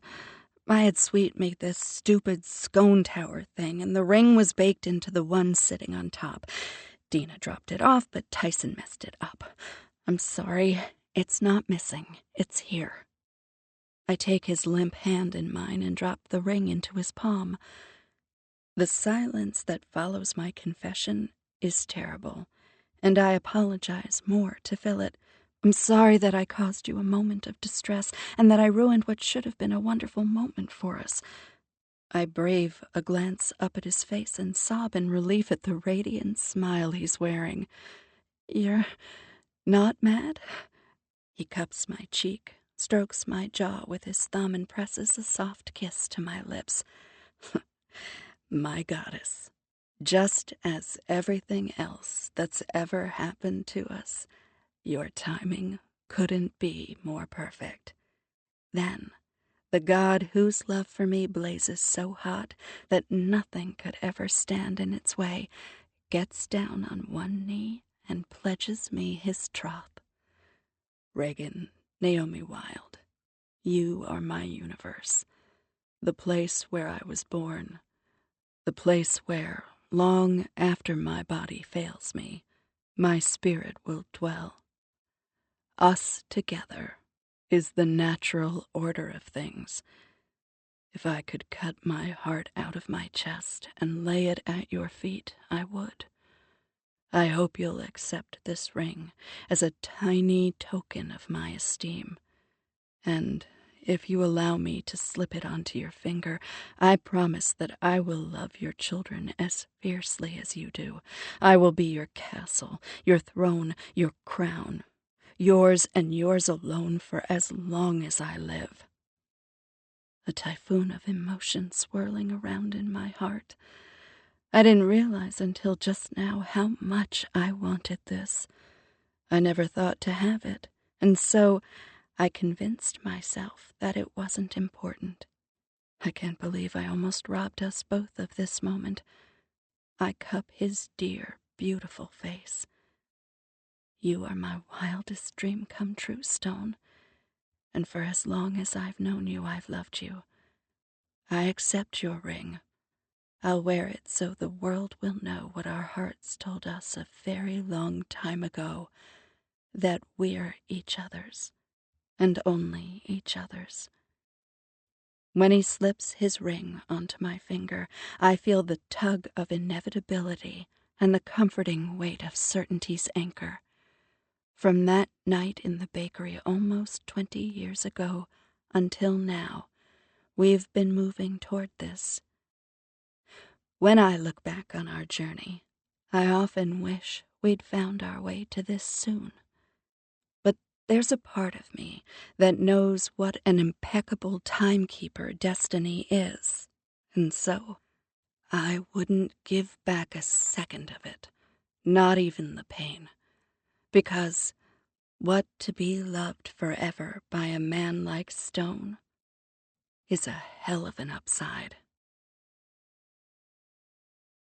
This concludes The Jezebel by Dylan Allen, narrated by Robin Verne and Stephen Dexter. Copyright 2020 by Dylan Allen. This unabridged audiobook is published by arrangement with Dylan Allen and was produced in the year 2021 by Tantor Media Incorporated, a division of Recorded Books, which holds the copyright thereto. Please visit tantor.com for more information on our growing library of unabridged audiobooks.